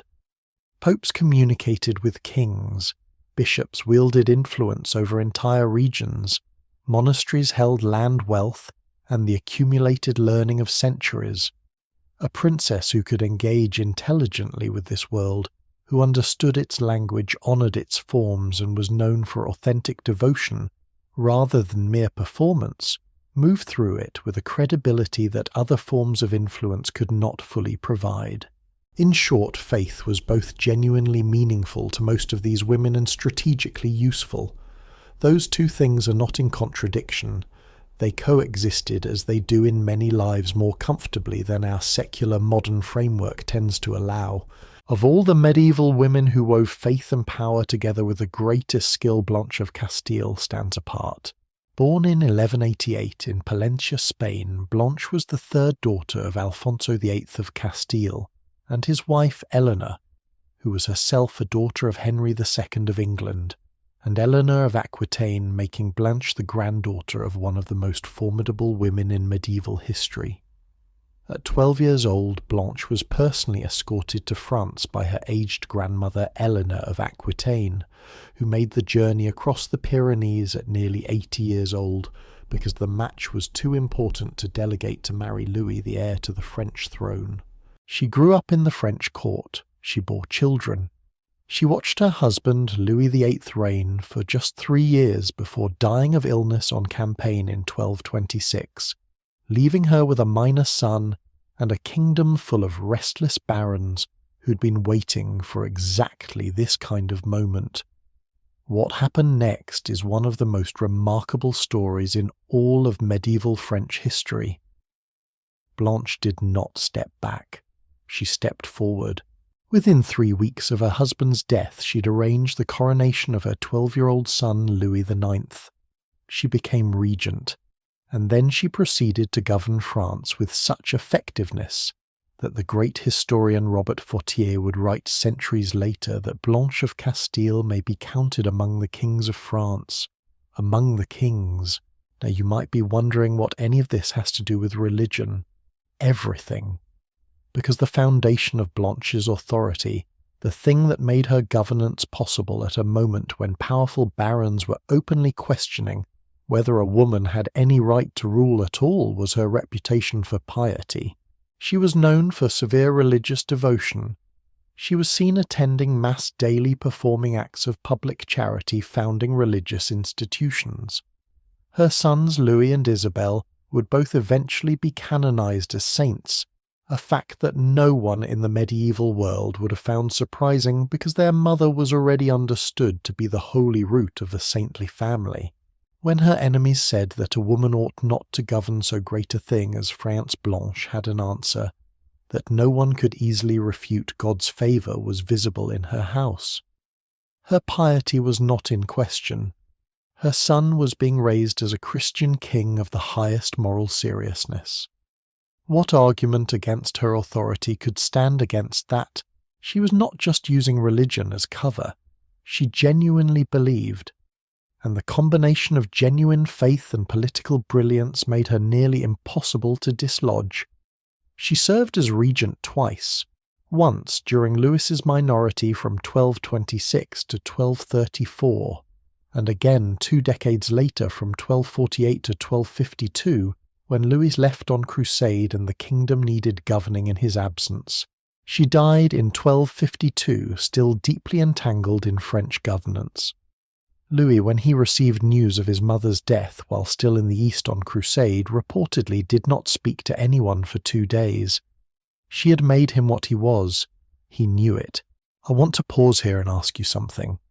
When you think about faith and power together in a woman's life, someone who was genuinely devout and also genuinely effective, do you find that combination surprising, I ask? Because I think many modern people have a tendency to see these things as slightly in tension, as if authenticity of belief and clarity of political vision are somehow mutually exclusive. The history of medieval royal women suggests they were almost always intertwined. Blanche of Castile was devout, and she was formidable.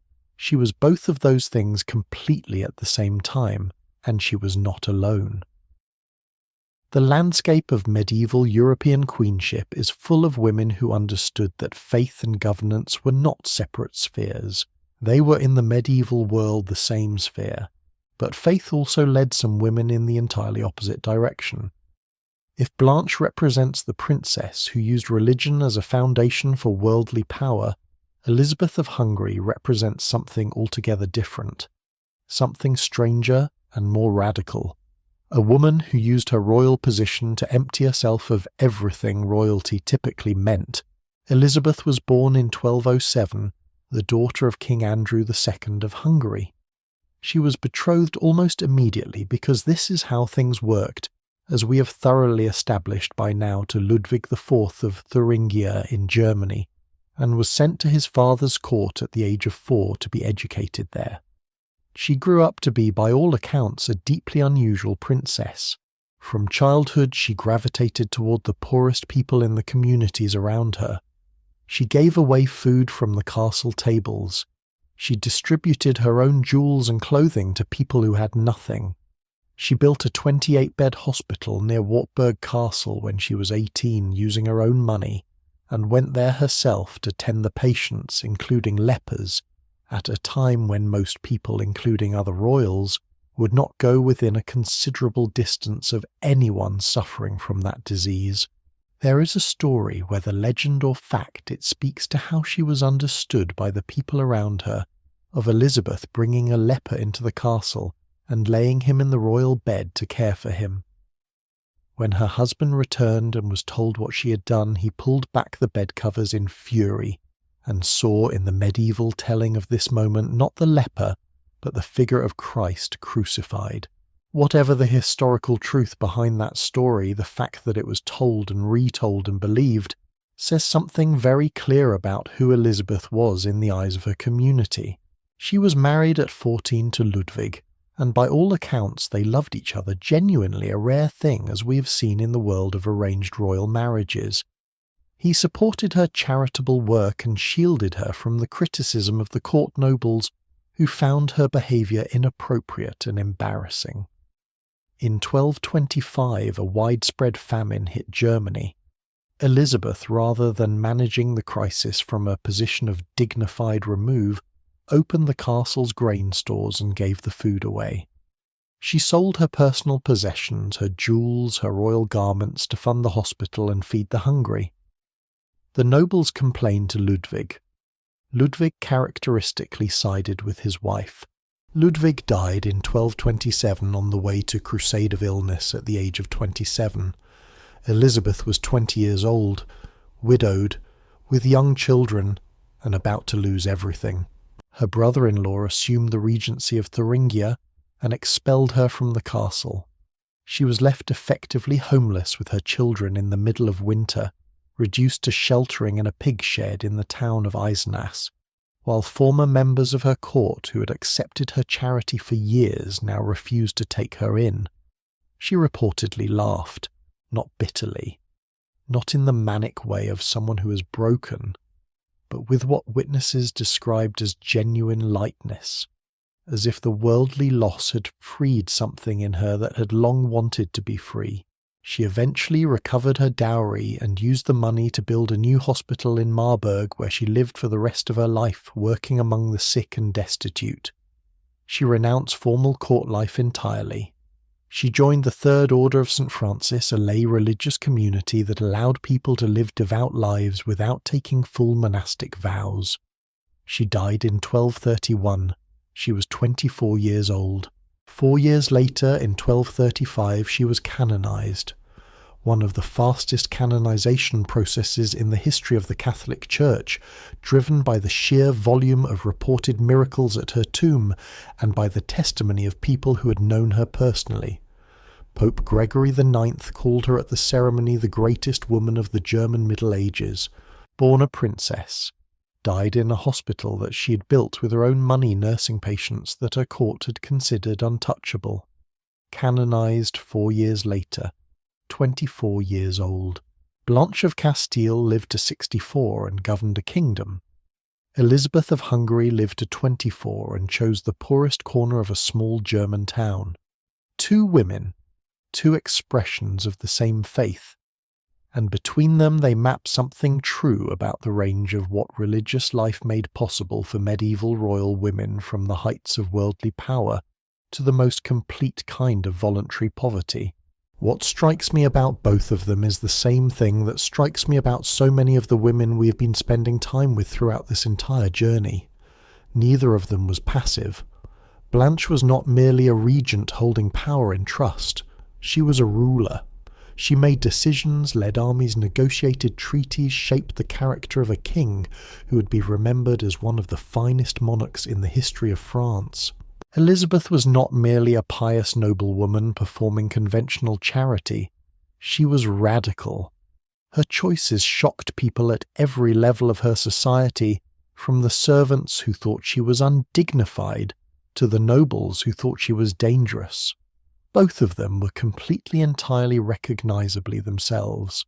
In a world that worked constantly and systematically to reduce royal women to their political function, to the treaties they embodied, the heirs they produced, the alliances they cemented, faith in its different forms offered something almost no other institution could. It offered a reason to act that was larger than the system, and neither of them needed anyone's permission to use it. So, we have been in the chapel. We have moved from the daily rhythm of morning mass through the political architecture of Blanche of Castile's two regencies, and down to a princess in a German hospital refusing to be anything other than what she believed she was. In the chapter ahead, we step away from faith and into the most intimate and the most feared aspect of a princess's life after marriage. Because all the education, all the fashion, all the faith in the world eventually led to this, the moment when a dynasty held its breath, and the princess lay in the delivery room, and everything that came before suddenly condensed into a single terrifying point: childbirth, and what it really cost. The room was always dark. That was the first thing. The windows shuttered, the tapestries heavy, the air thick with the smoke of candles and whatever herbs the midwives were burning. A fire kept roaring regardless of the season, because warmth was believed to be essential, because air was believed to be dangerous, because the whole philosophy of the lying-in chamber was built around one idea: seal the world out. For weeks before the birth, sometimes longer, a princess disappeared from public life. She went into confinement, taking her chamber, the formal term called it, in a carefully prepared set of rooms that had been stripped of anything male. Male servants were removed from the inner rooms. Even male animals, in some accounts, were kept from the immediate vicinity. The world of the lying-in chamber was entirely female, and it was entirely terrified, not out of cowardice, not out of weakness, but because every woman in that room, the midwives, the ladies-in-waiting, the physicians hovering at the edges of a space they were barely allowed to enter, understood the reality of what was happening. In the medieval world, childbirth was one of the leading causes of death for women of childbearing age. Estimates from the period vary, but some historians of medicine have suggested that in late medieval Florence, roughly 1 in 5 married women could expect to die in circumstances connected to childbirth. Young women writing their wills before going into labour was not morbid eccentricity. It was reasonable preparation. The most powerful family in the kingdom could do almost nothing to change these odds. Having the best midwives in the country made a difference at the margins. Having physicians on call, and they were often kept outside the chamber itself because the birthing room was considered a female space, helped with certain complications. Having relics to pray over saints, to invoke religious objects, to press into the labouring woman's hands, gave comfort perhaps, and who can say what comfort does to the body under extreme duress? But it could not stop an infection that no one understood. It could not stop bleeding that no one knew how to control. It could not stop the things that simply went wrong, silently and invisibly, in ways that the medicine of the time had no language to describe. The dynasty needed an heir. The princess's body was the only door through which that heir could arrive. And so she went into the dark room and she laboured, and she waited to see which kind of story hers would turn out to be. On the 9th of October 1537, a woman named Jane Seymour went into labour. She was approximately 28 years old. She'd been Queen of England for just over a year, and she was carrying the child that her husband, Henry VIII, King of England, a man who had dismantled the English church and ended 2 marriages to obtain a male heir, had been waiting for through 2 wives more than 2 decades, and an extraordinary quantity of catastrophe to finally hold in his arms. The labour was long. It lasted through the 9th, through the 10th, through most of the 11th. That is somewhere between 30 and 36 hours of labour, though contemporary sources are not precise about the exact timing. In the City of London, the mayor and aldermen held a solemn assembly to pray for her safe delivery. Friars and priests joined in. The whole country held its breath. In the early hours of the 12th of October, Jane gave birth to a living boy, Edward, the future Edward VI, the son Henry had waited 20 years for. The celebrations were immediate and enormous. Bonfires, church bells. The Tower of London fired off volleys of cannon. Henry, by all accounts, wept. The baby was healthy, which was not guaranteed but was overwhelmingly hoped for. Jane was well enough in the days immediately after the birth to sign the formal letters announcing the prince's arrival. She received visitors. On the 15th of October, the night of Edward's christening, she was sitting up in bed hosting the guests who had come from the chapel ceremony. Everything seemed fine. It was not fine. 4 days after the birth, Jane became ill.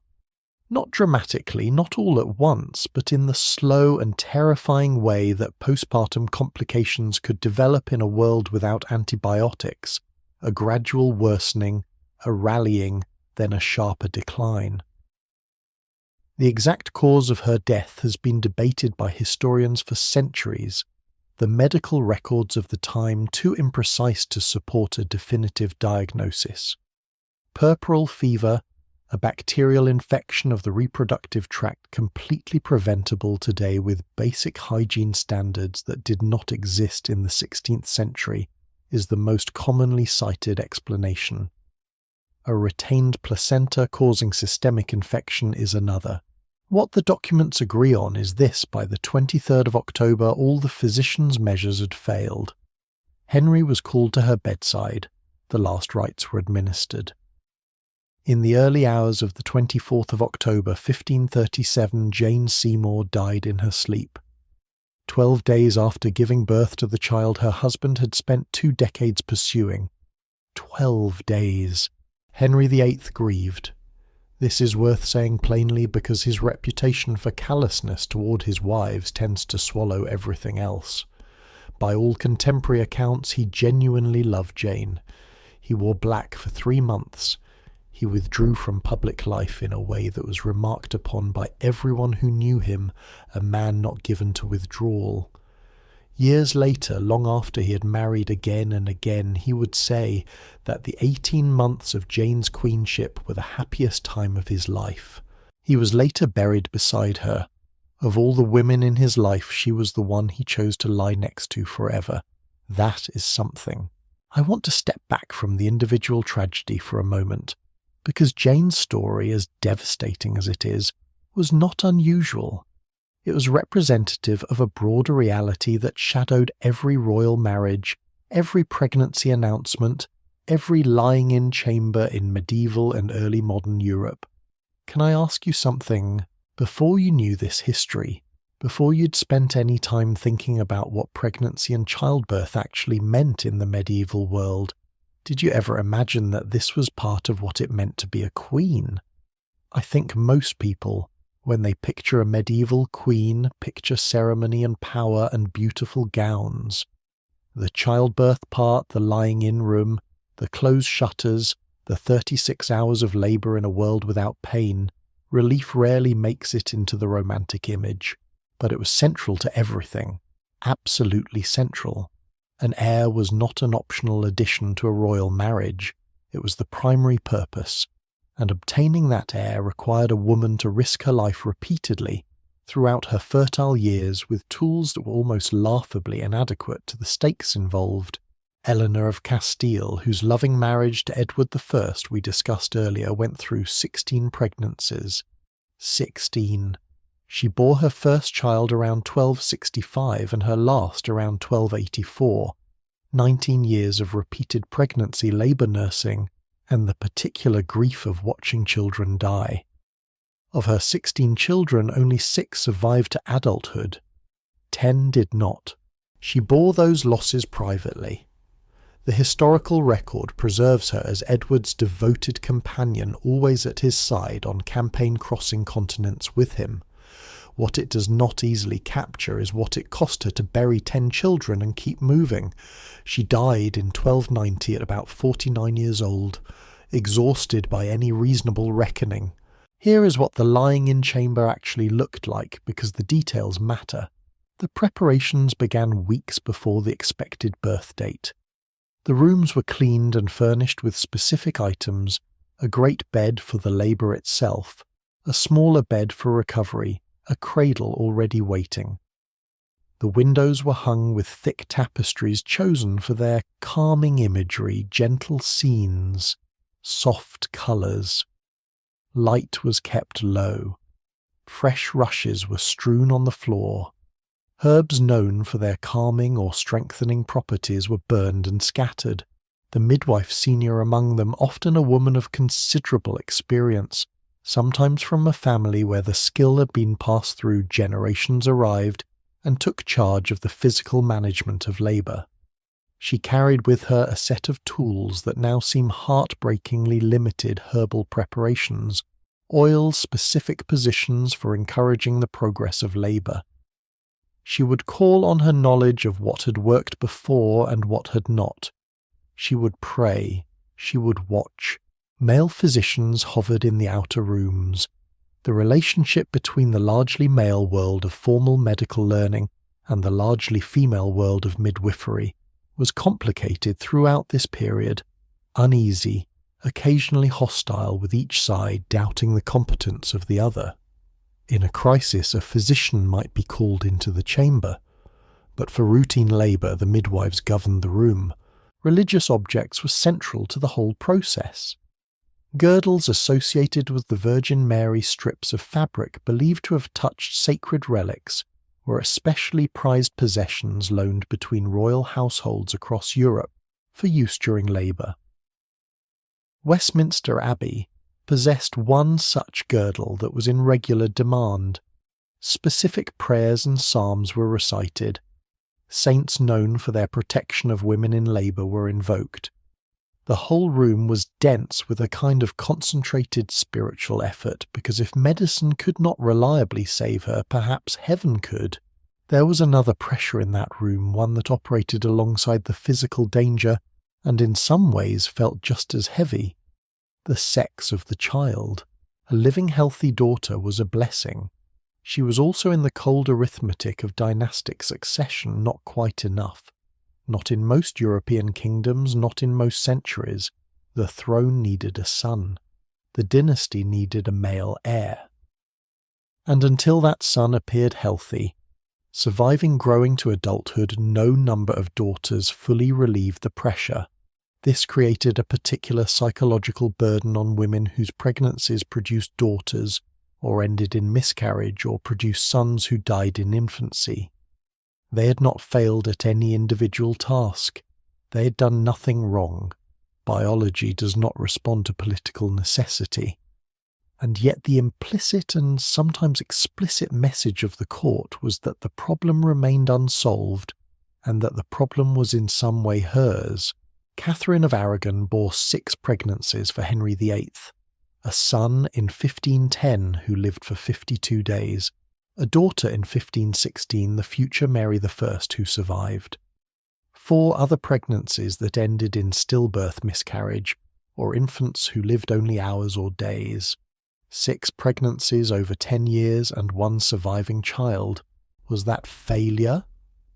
By any medical standard of the time, no, she was experiencing losses that were extraordinarily common, that no one could have prevented, that reflected the brutal reality of infant and perinatal mortality in a world without modern medicine. But by the standard of what Henry needed from his marriage, the question of failure hung over everything. and the woman who bore it was Catherine. What I find quietly devastating about her story and about so many of these stories is that there is almost no historical record of how the women themselves processed these repeated losses. The documents record the births and the deaths. They record the court's disappointment. They do not often record the grief of the mother. That grief was there. It had to have been there. But it was private and in some ways dangerous to express too openly, and the historical record mostly did not bother to capture it. Not all of these stories end in death or loss. Philippa of Hainault, wife of Edward III, mother of the Princess Joan, we met earlier on her ill-fated journey to Castile, bore 12 children, and saw 7 of them survive to adulthood. She died at around 55, having outlived her husband's early attempts to find a mistress, having interceded publicly for the lives of the burghers of Calais, when her husband intended to have them executed, having been known throughout her reign as a queen of exceptional warmth and genuine competence. By the standards of her time, her reproductive history was a success. Her children survived, her dynasty continued, she was celebrated, but she had also lost 5 children, and she had buried Joan at 19 in that village near Bordeaux of Plague. This same daughter she had accompanied to Plymouth and watched sail away forever. Success and loss were not opposites in the lying-in chamber. They were simultaneous. Blanche of Anjou, wife of the King of Aragon, a woman who employed physicians for every one of her confinements, who had access to the finest medical care her era could provide, went through 10 pregnancies. She died in 1310 after her 10th.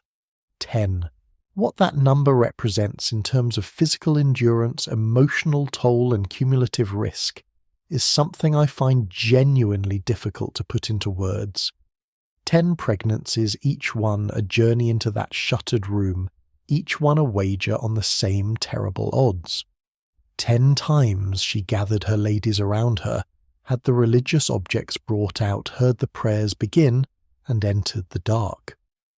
After the 10th she did not come back out. I want to stay with something for a moment before we move on because I think it is important. We have spent this entire series looking at ways in which medieval princesses were constrained by their marriages, by their education, by their wardrobes, by the politics of the courts they arrived in. And all of that is real. But what happens in the lying-in chamber is something different. It is not a social constraint. It is not a political system. It is the body under mortal pressure, and it does not care about rank or intelligence or education or any of the tools these women had spent their lives developing. In that room, a queen was just a woman, and that in a strange way is perhaps the most humanizing thing about this whole story. All the ceremony, all the education, all the careful political manoeuvring, all of it arrived at this room eventually. Every princess who married, who bore the weight of dynastic expectation, who lived through the months of pregnancy with a court watching her belly, who went into confinement with prayers and relics and the best midwives available, she came to the same place.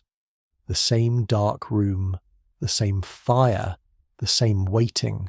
Some of them walked out, some of them did not. And the ones who walked out went back to the work of being queens, carrying whatever they had left in that room with them, and continuing anyway. We have spent a long time in the lying-in chamber, and rightly so, because this is where so much of the real cost of royal womanhood lived. But there is another story that runs alongside all of these. A different kind of story. One that does not end in the delivery room or in the grief of another lost child. It ends in a throne room. Because some of the women we've been following did not just survive the system designed to limit them. They bent it. They redirected it. They found within the specific constraints of their time and place ways to wield genuine lasting power. Not in spite of being women. Not by pretending to be men. But as themselves working with what they had, which in some extraordinary cases turned out to be more than enough.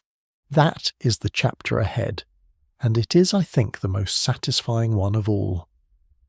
After everything we have been through together, The shuttered birthing rooms, the long marriages that left no room for choice, the journeys across mountain ranges toward lives already decided. I think we both need a breath of different air. So let me tell you about a woman who escaped from a besieged castle across a frozen river in the middle of the night, in the snow, wearing white so that the sentries could not see her against the ice, not fleeing, surviving.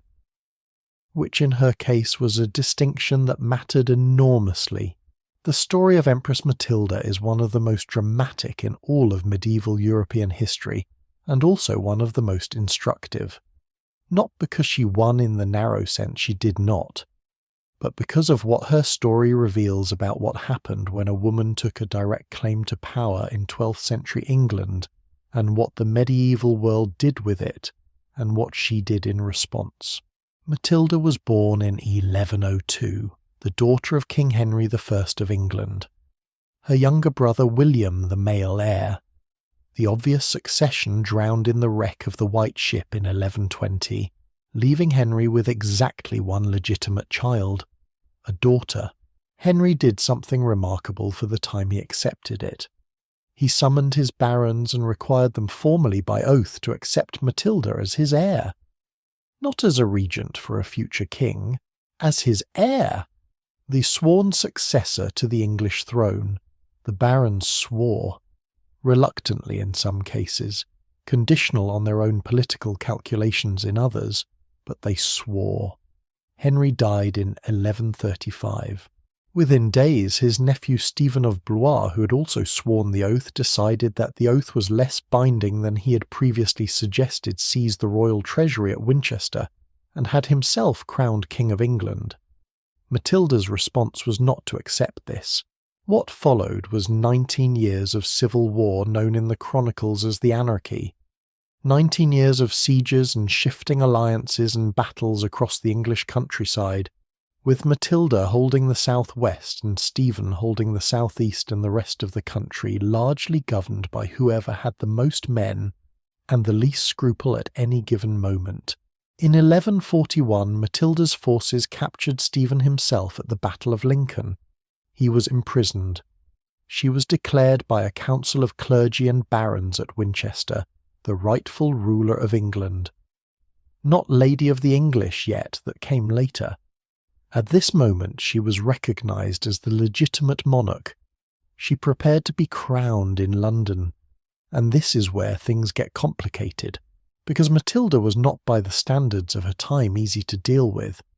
Contemporary chroniclers, most of them men, most of them with their own political interests in the narrative, described her as haughty, proud, imperious. They said she received men sitting down rather than rising to greet them. They said she demanded taxes without the usual negotiations.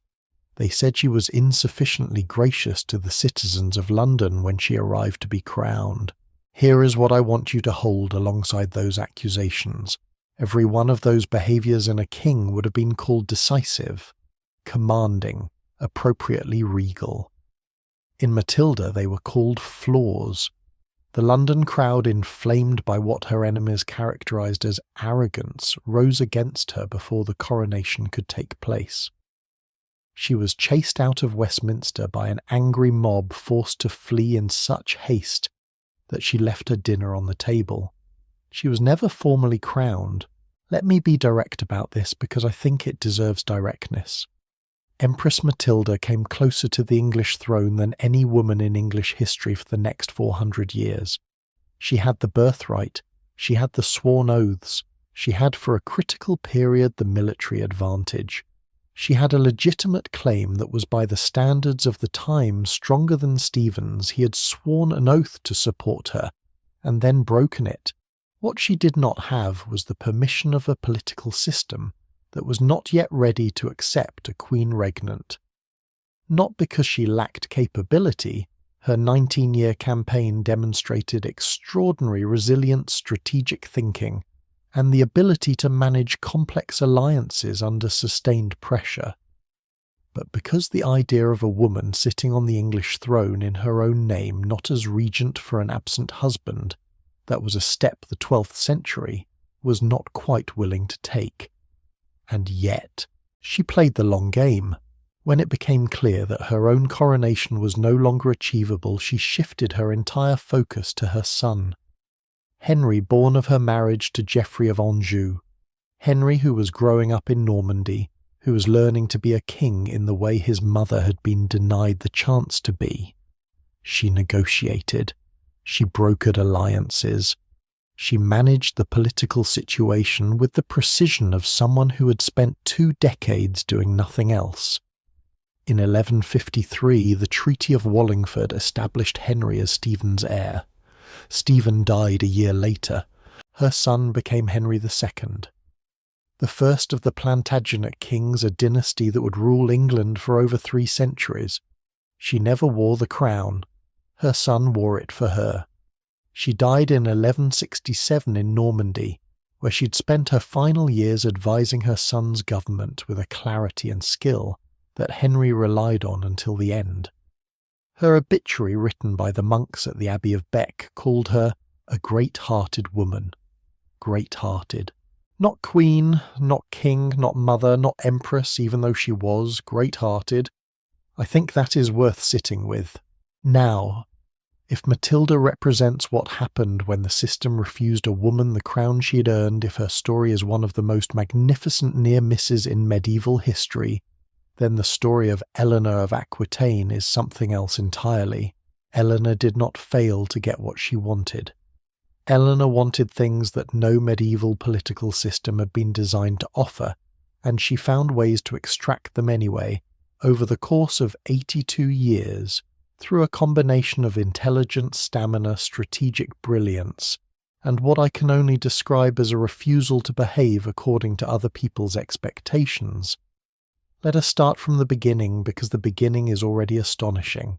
Eleanor was born around 1122 in Poitiers in the southwest of France, the eldest daughter of William X, Duke of Aquitaine.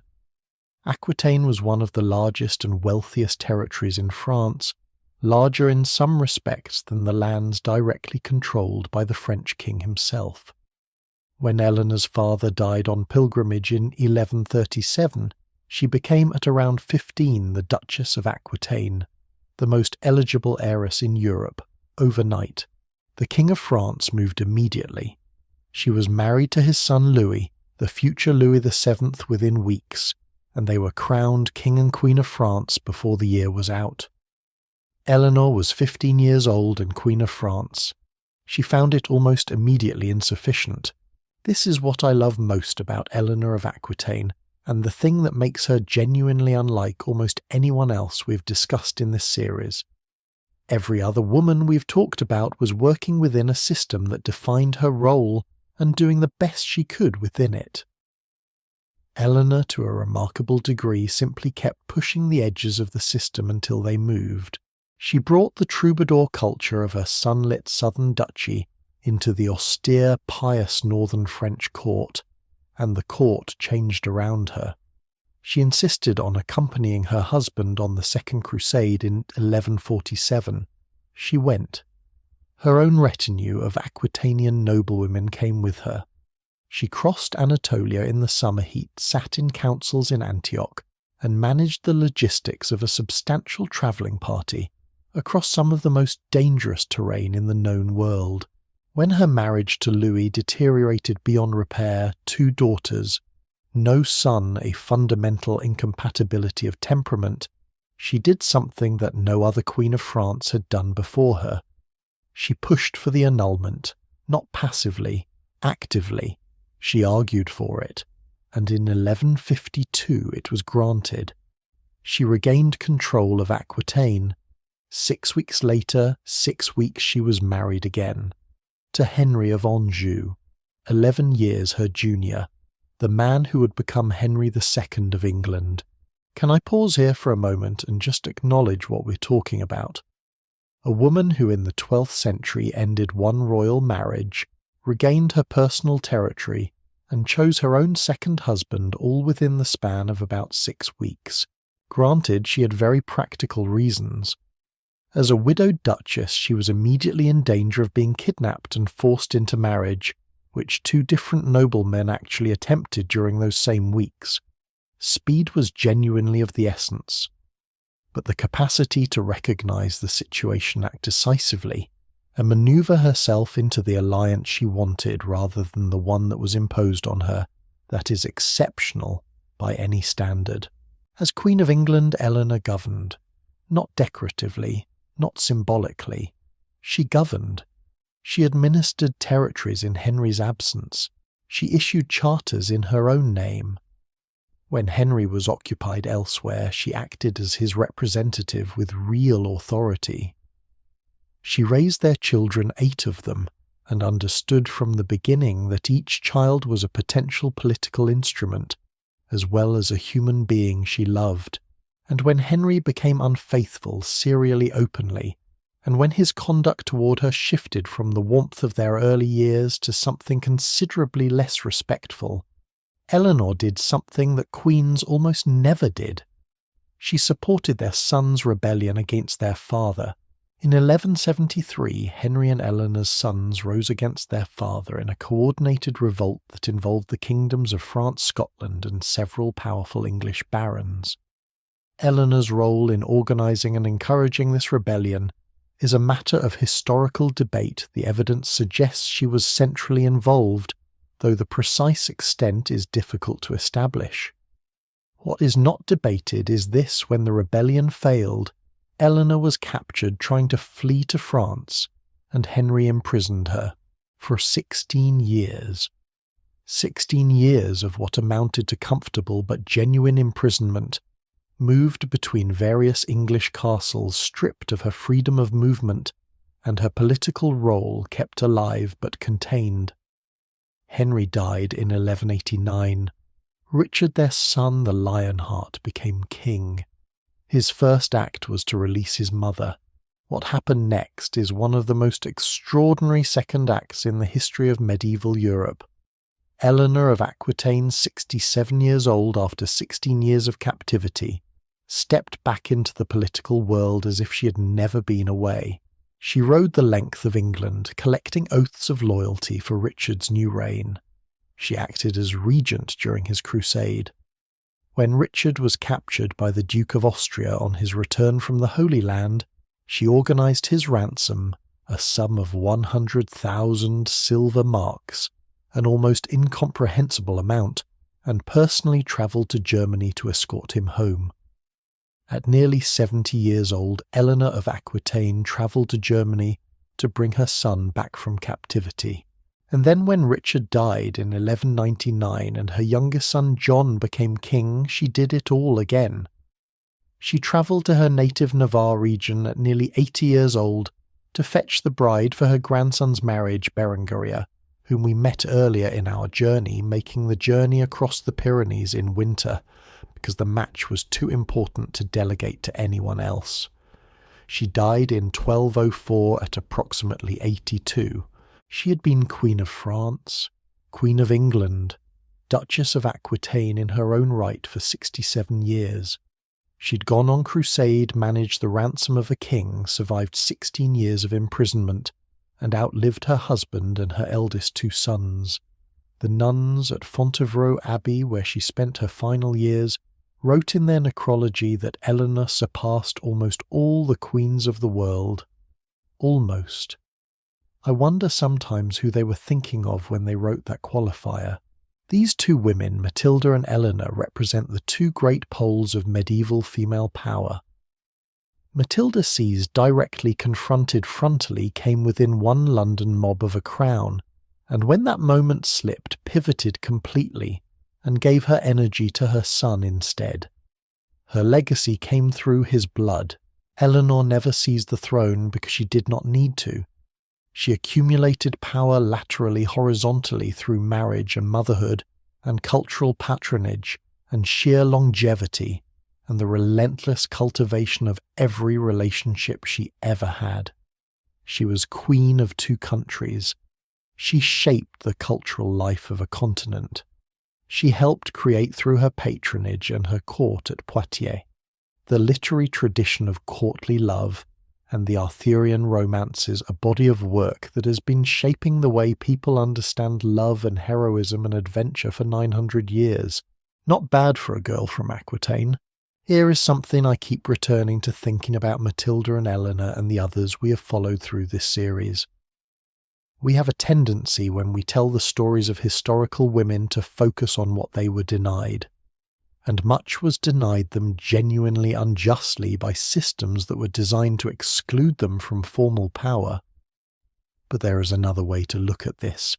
These women operated in one of the most politically complex environments in human history, with fewer formal tools than almost any of their male contemporaries, and several of them produced results that their male contemporaries, with all the tools available to them, could not match. Eleanor outlasted 2 husbands and 2 sons. Matilda's son founded a dynasty that lasted 300 years. Blanche of Castile governed France twice. The women we have met throughout this series in bedchambers, in chapels, in lying-in rooms, in foreign courts, they were not passive recipients of their fate. They were navigators, and some of them, given the right circumstances and the right combination of intelligence and timing and sheer refusal to stop, turned the whole game around. But not every story ends in triumph, and some of the most interesting stories do not end in triumph or defeat, but in something stranger, in scandal, in rumour, in the way a court could turn on a woman as quickly as it had once celebrated her. Because the same systems that allowed Eleanor to accumulate power over 80 years could destroy another woman in a matter of weeks. And the tools of destruction were not always armies or imprisonment. Sometimes all it took was a whisper. That is the territory we enter next. The rumours, the accusations, and the dangerous art of staying above them. Reputation in a medieval royal court was not merely a social nicety. It was infrastructure. Without it, a queen could not govern, could not negotiate, could not hold the loyalty of her household, could not survive the daily political weather of a court full of people with competing interests and long memories. A queen's good name was the foundation on which everything else she did was built: her access to her husband, her influence over appointments, her ability to intercede for petitioners, her standing with the church, her usefulness to the alliances her family had constructed around her, and it could be destroyed.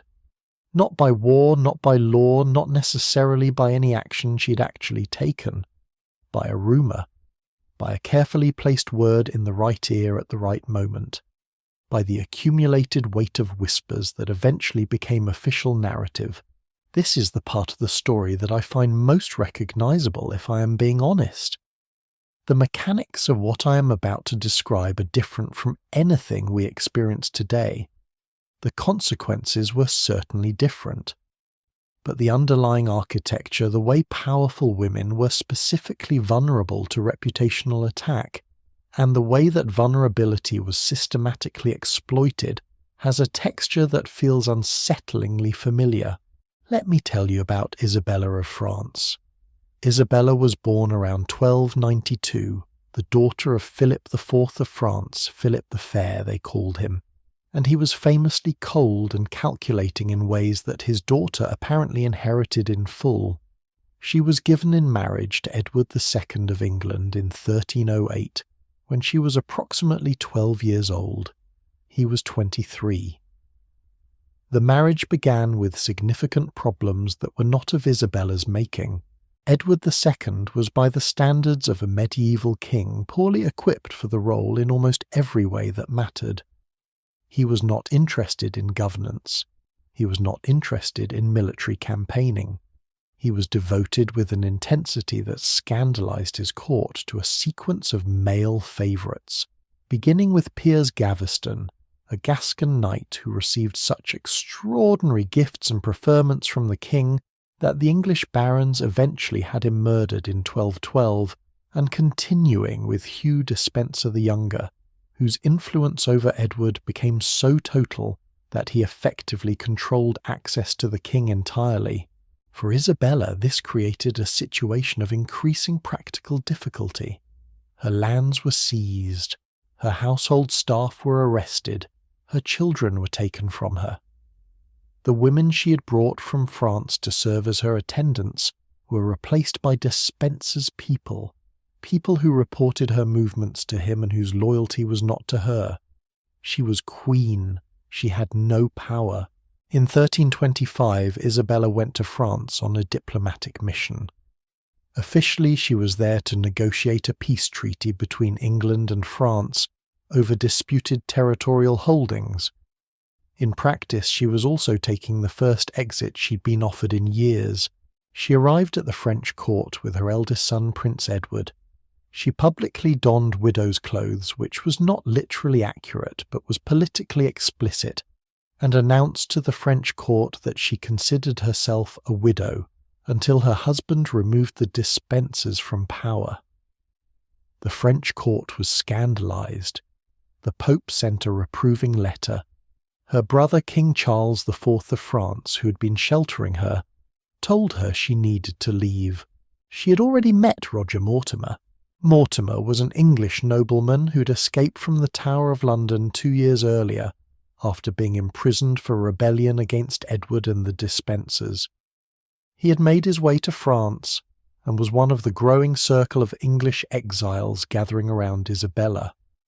When they met, the two of them, a queen in effective exile, and a rebel baron with no country to return to, became lovers, and then became allies, and then became something that the chronicles struggled to find a single word for. They organised an invasion. In September of 1326, Isabella sailed from France with a small mercenary army of roughly 1,500 men and landed in Suffolk. Edward II's support collapsed with almost comical speed. The Despensers' father and son were executed. Edward himself was captured in Wales. By January of 1327, he had been forced to abdicate in favour of his 15-year-old son, who was crowned Edward III. Isabella was regent. Mortimer was her partner in power, though he held no official title that matched his actual authority.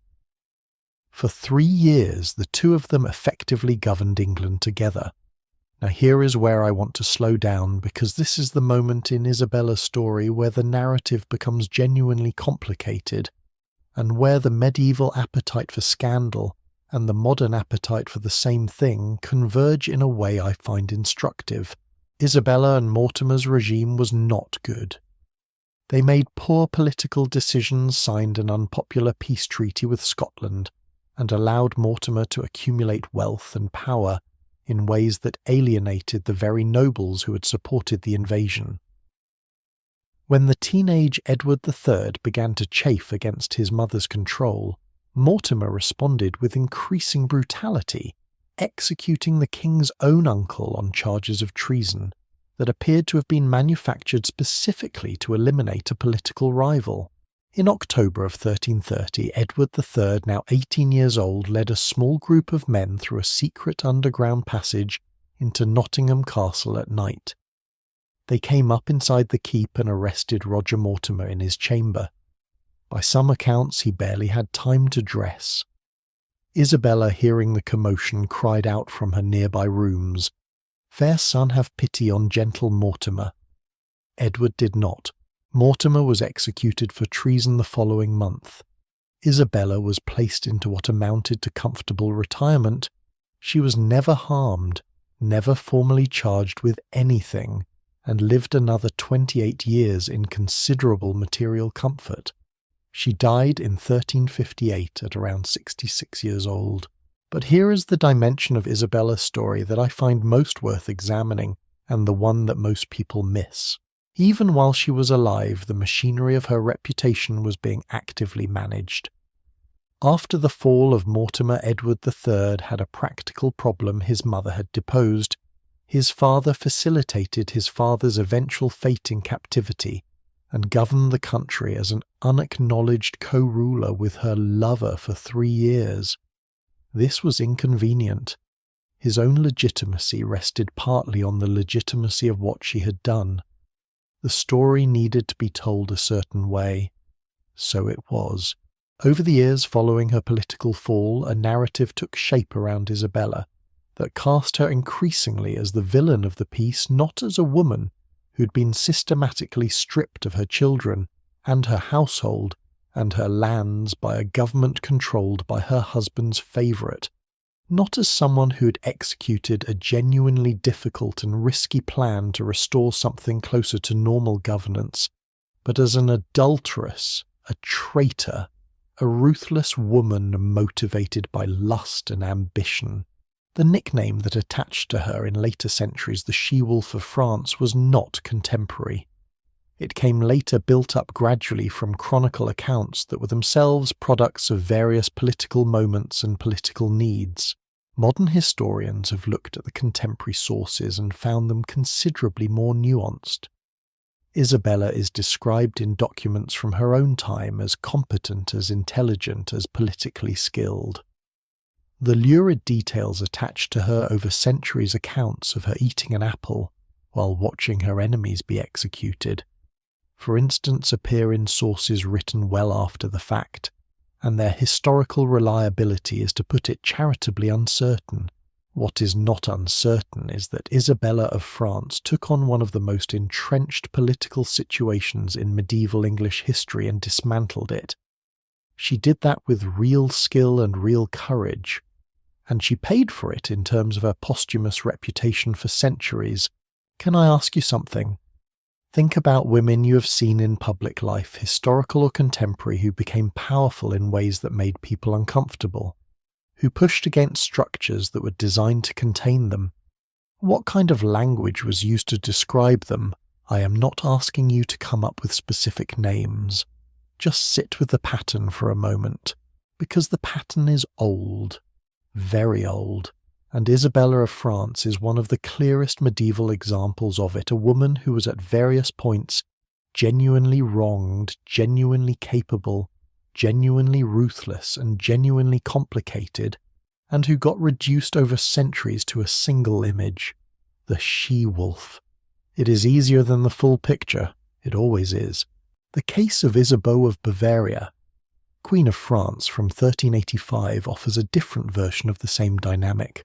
Isabeau married the French King Charles VI, who had been a capable young monarch when she arrived, and who descended over the course of their marriage into periods of severe mental illness. He did not always recognize his own family. In his worst episodes, he reportedly believed he was made of glass, and feared being shattered if touched. He reigned for over 40 years, and for much of that reign he was simply not capable of governance. Into that vacuum Isabeau stepped. She held court. She negotiated. She managed the competing factions of the French court through one of the most politically turbulent periods in French history. The English were conducting campaigns on French soil. The Burgundian and Orleanist factions were tearing the nobility apart, and the king was in and out of lucidity with no predictable schedule. Later chroniclers, some of them writing decades after her death in political climates hostile to her memory, accused her of adultery with her brother-in-law, of conspiring against her own son, of corruption, of treachery, of almost every charge available in the medieval arsenal of feminine villainy. Modern historians who have gone back to the actual contemporary sources have found something quite different. They found a woman managing an impossible situation with considerable skill. The charges of adultery examined closely do not hold up to scrutiny. The accusations of conspiracy against her son appear to have arisen from a moment of profound political crisis, not personal malice. The corruption charges reflect the financial practices of a woman trying to maintain a court during a period of near-constant crisis, not personal greed. A scholar who published an extensive rehabilitation of Isabeau's reputation in the early 21st century concluded that the myths surrounding her had been constructed after her death in the context of a power struggle that required a female villain, and that they had then been repeated uncritically for centuries because they were convenient and because the original sources were rarely re-examined. She had been a competent queen governing a kingdom in crisis. She became, by the work of later historians and chroniclers, one of the most reviled figures in medieval French history. The lies once told had staying power. Here is what all of these stories have in common, and what I want you to hold on to as we move toward the end of tonight's journey. The most effective weapon against a powerful woman in medieval Europe was not military force. It was not legal maneuver. It was not even physical imprisonment, though that was used too. It was the accusation of sexual impropriety. Because here is the specific vulnerability that applied to queens and princesses that did not apply to kings, in the same way a queen's fidelity was not just a moral matter, it was a political one. The legitimacy of the heir depended on the certainty of his parentage, which meant that any doubt cast on the queen's fidelity cast doubt on everything, on the succession, on the dynasty, on the entire political structure that the marriage had been designed to secure. An accusation of adultery against a queen was not simply an insult. It was under English law by the 16th century treason, not just for her, but for whoever was accused alongside her. This is why Anne Boleyn, intelligent, politically sophisticated, formidable in every way, could be brought down so quickly and so completely by charges that virtually all serious historians today regard as almost certainly fabricated. The charges did not need to be true. They needed to be plausible enough in the right political climate to serve the king's purposes. The trial was a formality. The verdict had been decided before she entered the room. She went to the Tower on the 2nd of May, 1536. She was executed on the 19th of May, 1536. 17 days. I want to be careful here because I do not want to flatten every royal woman who faced accusation into a simple story of innocent victim and villainous system. Some of these women did exercise power in ways that were genuinely harmful. Some of the accusations were not entirely without basis. History, as always, is complicated, but the structural point holds the tools available to destroy a woman's reputation were more powerful, more efficient, and more culturally acceptable than those available to her for defending it. A rumour could travel faster than any denial. A story once circulated attached itself to a name with a persistence that evidence could rarely dislodge. And the women who navigated this, who managed their reputations as carefully as they managed their wardrobes, who understood that what people said about them was as important as what they actually did, were in some ways doing the most technically demanding political work of their era, walking into a court where everyone was watching for anything that could be used against them, existing publicly in a body that was itself a political target, maintaining the performance of perfect propriety while governing grieving raising children, managing households and navigating the endless daily machinery of court politics, every day, for their entire adult lives. So, we have moved through scandal and rumour and the particular vulnerability of women who dared to occupy power in a world that had not quite decided they were allowed to have it. But there is one more chapter in the lives of these women that we have not yet fully explored. The chapter that most people imagine ends everything, but which for some of these women turned out to be the beginning of something entirely unexpected. The death of the king, and the strange, complicated, sometimes liberating reality of life as a widow. That is where we are headed next, because the widow's crown is in its own way one of the most fascinating and least understood aspects of medieval royal life, and some of what it offered will genuinely surprise you.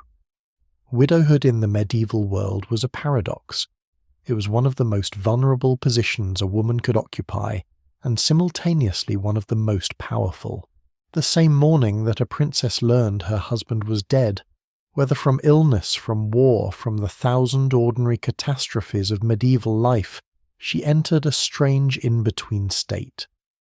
The political structure that had organized her entire existence shifted overnight. She was no longer a queen in the active sense. She was something older, stranger, and in certain specific ways more legally free than she had ever been in her life.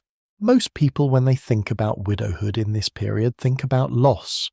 And the loss was real. The grief was real. The danger was real.